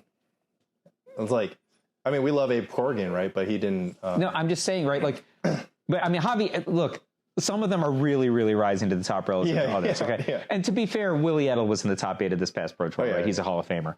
But like, okay, here's a good example. Willie Edel. I mean, no offense to Willie Edel. I play a lot of his decks. One of the things he's most famous for is how badly he was outplayed by Jan Maritz Merkel, JMN. like back in 2007, your right? favorite reference. So like the thing is like, this isn't Kai and John and Cuneo. Let's bring it back. These hyper elite players. Okay, let's bring it back. I like this, and I think that point taken for sure. It's interesting because I don't think people share this idea, but I think that it's probably it's a very convincing argument because the Pantheon era was probably the height of competitive Magic. And what we have now just doesn't have enough incentives in place. Here's the other thing. There was also CFB against Pantheon, right? Yeah, exactly. So, but the thing is now people are like, oh, I'm in CFB. I'm like, you're on the 3rd best Pro Tour team right now. Right? But like when CFB was CFB, I was like, LSV, right? Like, I mean, I mean, well, LSV still plays. He still scrubs out. Yeah, but do you see what I'm saying? He's like the top 5. It wasn't. It's like freaking LSV and Raptor at the height of their skills. That was a real freaking challenge for the Pantheon. LSV isn't washed though. I'm not saying. First of all, I'm not saying they're washed. I'm saying that you can't compare the average skill in the Pro Tour. It's like but LSV is such a bad example because he's been scrubbing out. Okay. I don't know how much he's prepared. Okay, it's not just how much he's prepared. It's who he's preparing with. Do you know what Chapin once said to me? It's possible that LSV's washed in the perspective that he's not I played on the best team in the world for a while, right? When I was briefly on the Pro Tour. I played on a couple of Pro Tours with them. And Chapin said to me, there's like a super haves, have nots, right? Like half the team is like Sam Black and then Hall of Famers. Ben Stark, Chapin, and then the other half is like Andrew Beckstrom, who's probably better than me, a bunch of some guys who like made I made top 16 the first time that I played with them, right? Okay, like the freaking Barnacle half. You know what Chapin said to me when I qualified for the Pro Tour from the Pro Tour. I played like my heart out all weekend. We had a podcast together. He got me on the team. Do you know what he said to me? Instead of, wow, Mike, that was great. I'm really happy for you. He said, do you know how frustrating it is to practice with someone who's not one of the 5 best players in the world? That's what he said to me. He said, the reason me and Matt and Paul go off and play by ourselves is we're the only guys on the team that are good enough for each other. Nice. Right? And I beat Ben Stark in the limited portion, right? So like he's like, it's using his strategy. It's just like, it's frustrating. He's like, do you know how frustrating it is to practice against someone who's not one of the 5 best players in the world? Because he left Pantheon to play with me. So that was like a nice thing, right? And then, because he had previously been on Pantheon. And then he realized that he made a huge mistake. Right? So, well, I don't know. Then there was like, I don't know what happened. Well, it's a shame. But anyway, long story short, I mean, we're never going to get there because John's not going to play again, right? Like Owen's not going to play again. I mean, eventually, like, I don't know, we at least have some hope that like, I mean, it's like hard to say, right? Because there was like one of the other, I mean, people keep retiring, but people keep joining the scene. I have some hope, right? Because it's just like, no, but it's still a big show. I mean, but there's no cachet to it. Like if you looked back at like 15 years ago or something, right? Like if you look, what's my profile, right? My profile is I helped kids every week beat the PTQ that they were going to play in. That was the thing that I did. I was so happy for them, but more proud for me. Every single time, like one of my Michael J. Brews took first place and got posted up on the mothership. Classic stuff. I did the same thing in pre-modern. How many impressions are you? Except for it was the Pro Tour, right? Okay, that's what I did. Okay. Now the cachet of me helping somebody to qualify for the Pro Tour via my writing articles is like next to nothing. I don't even know when the RCQs are running, right? And B, people are just focused on these, like, honestly, like, not intellectually stimulating like formats, and that's what's getting all the views. I was shocked talking to Rebel about her, and Rebel is a Commander influencer, right? Her opinion about Commander content and Commander players relative to the RCQ scene, because she just basically agrees with me on everything. And I was just like, aren't you going to like defend them? She's like, no, this person is stupid and they said a stupid thing. Okay. Well, let's not, right, like, let's not, no, I'm not saying a specific time. I'm like, this, the thing you said no, Rebel loves all the Commander people. Is hyper believable, right? She's like, I have to mute most of these conversations to say any level of focus, right? So I was just like, I just assumed you loved all of these freaking yahoos. She's like, how could I? They don't even understand Magic. Well, right? I mean, that's the same. But I mean, that's just like always the same. Like, it's just, it's frustrating. It's literally the same thing of like, like when I test or play, like I want to play against the best competition and I want, I want to improve from playing against better players.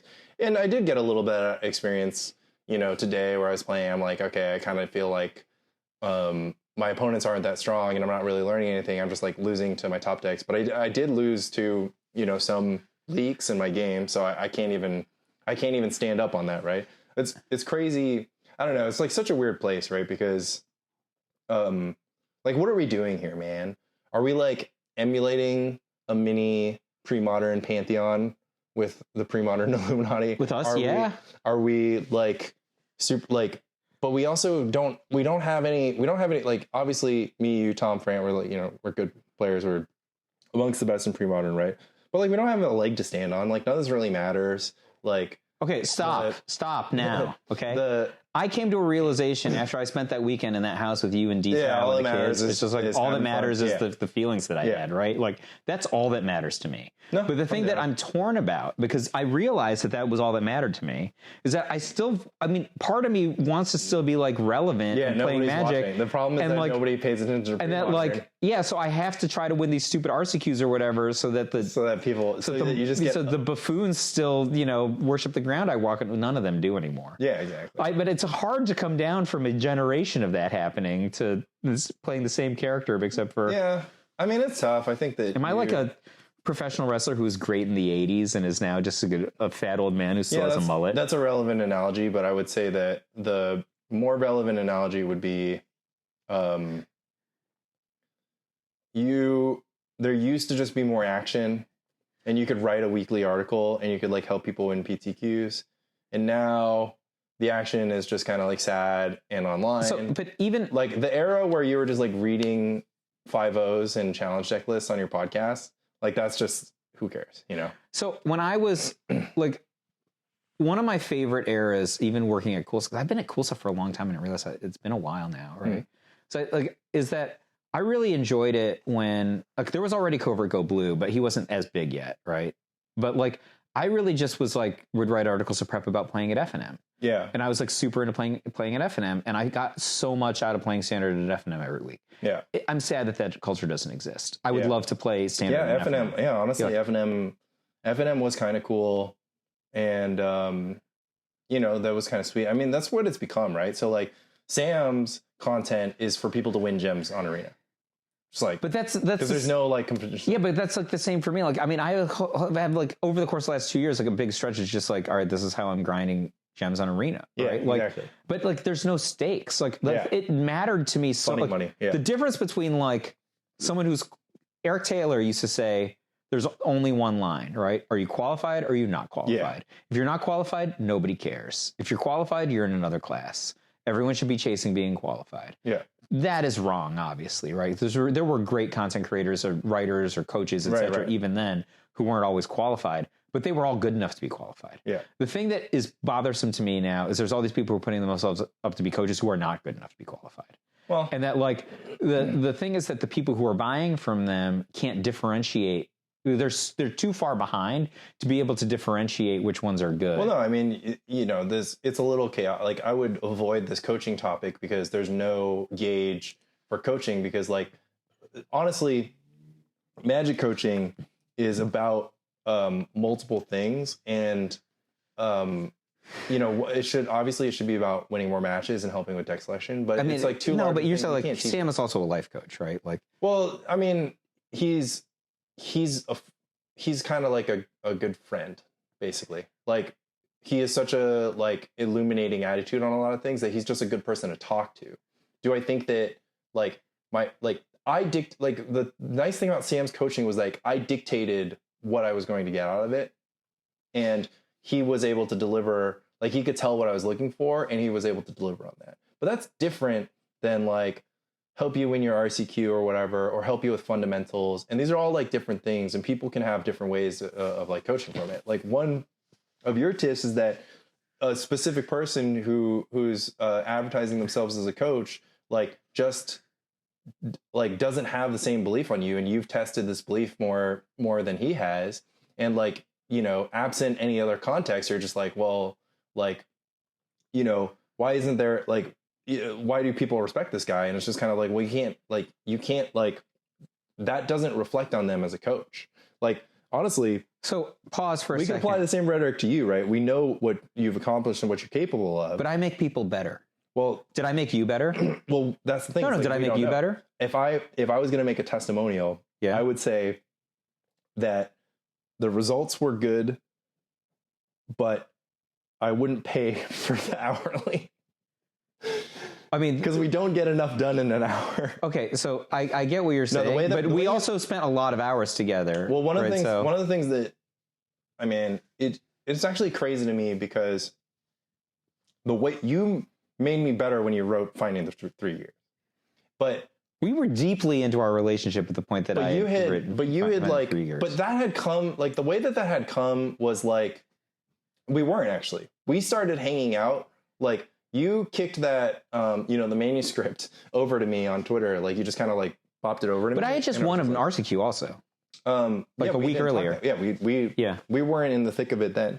But like, no, weren't we hanging out on Friday nights playing pre-modern? No. Our first Friday night playing pre-modern was after was the weekend that you kicked me the article. Really? I wrote about it. Okay. We played David Tao meetup. Yeah. We played David Tao meetup that Friday. That Thursday night, you kicked me the article. But I must have liked you, or I wouldn't have sent it to you. Yeah. I mean, we were getting along. Yeah. Like, I mean, I was taunting you at David Tao meetup. But like, I don't mind if somebody taunts me. No, I'm saying that's a good thing. That was friendship. But anyways, all I'm saying is that, like, I don't know. It's crazy because that article I think was really good. It came to me at the right time. Like, it works in a way that works for me. You don't coach me, like, you make me better because we play Magic together, and like we have a process and we figure things out. Yeah, we figure things out, and we like talk. But I don't know if that's transferable. Like, a good coach needs a good system, and I actually don't think that you have a system, or we don't have a system. Maybe you have a system. So I made up a system because I've been thinking about this, right? But like, the thing that strikes me is Rebel's going to save this for herself, right? I did some stuff before I did the videos that I put out. And the thing that struck me that was crazy was that she said, I bought a lot of Magic coaching, right? She's just like, this is the first time I've ever been coached. Yeah. And she's just like, other people say things to me, right? Like, I actually understand the skills differently now. Yeah. No. And so like, I was talking to her about it because, you know, I was just interested in that. And she was just like, yeah, I think that, like, it's going to say a lot about Mike's coaching if, like, after coaching with Mike is when I win my first RCQ, you know, after a bunch of near misses or whatever. And I'm just like, okay, well, let's do that first. Yeah. And then let's also like stay focused on improving, because winning an RCQ is just not the goal. It's just the first disappointment. Yeah. It's a prelude to the first disappointment. I was like, I'm willing. The goal is to be the world champion. I mean, the goal is to be a world champion. I would if I went to the RC, I wouldn't how to win a PTQ the RC. I would be like, you know, I would. Oh, no. There's completely different rules for the Pro Tour. Exactly. You always play the deck at the Pro Tour. That is rule one. You always play the deck at the Pro Tour. Anyway, wait, no, if you don't know this, you always play the deck at the Pro Tour. Maybe that means you play the deck at LobsterCon too, if that's the closest thing. I guess. No, I'm saying the mental's different. I'm just saying, like, no. The reason you play the deck at the Pro Tour is other people might not have the deck. So at an RCQ or a PTPTQ or whatever, like, everybody has the deck. So if you, because it's always a settled format. So if you play the deck, then you're just going to bump up into a bunch of 50% matchups that you can't control, so you have to play with edge. Right. But so at the Pro you're Tour, saying because Pro Tour is open format, like, that was a little bit more complicated. You got to come with always depends on Pro Tour timing. You got to wrap your baseball bat in barbed wire. Yeah, you have to figure it out when the one ring drops. How are you going to use it?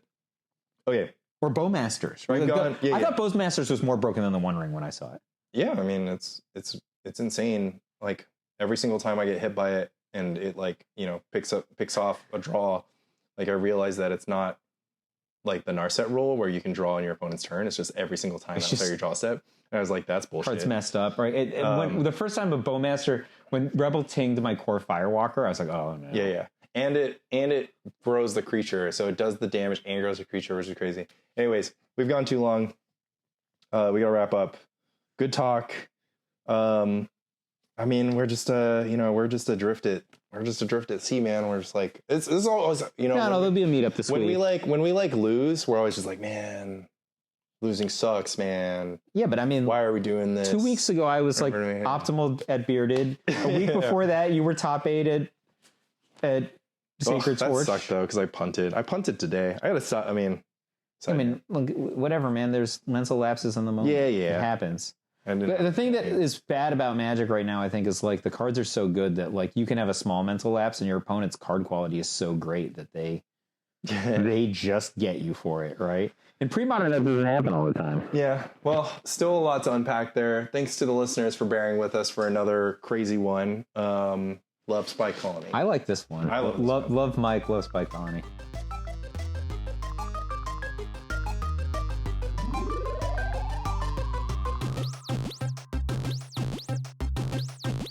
Game over.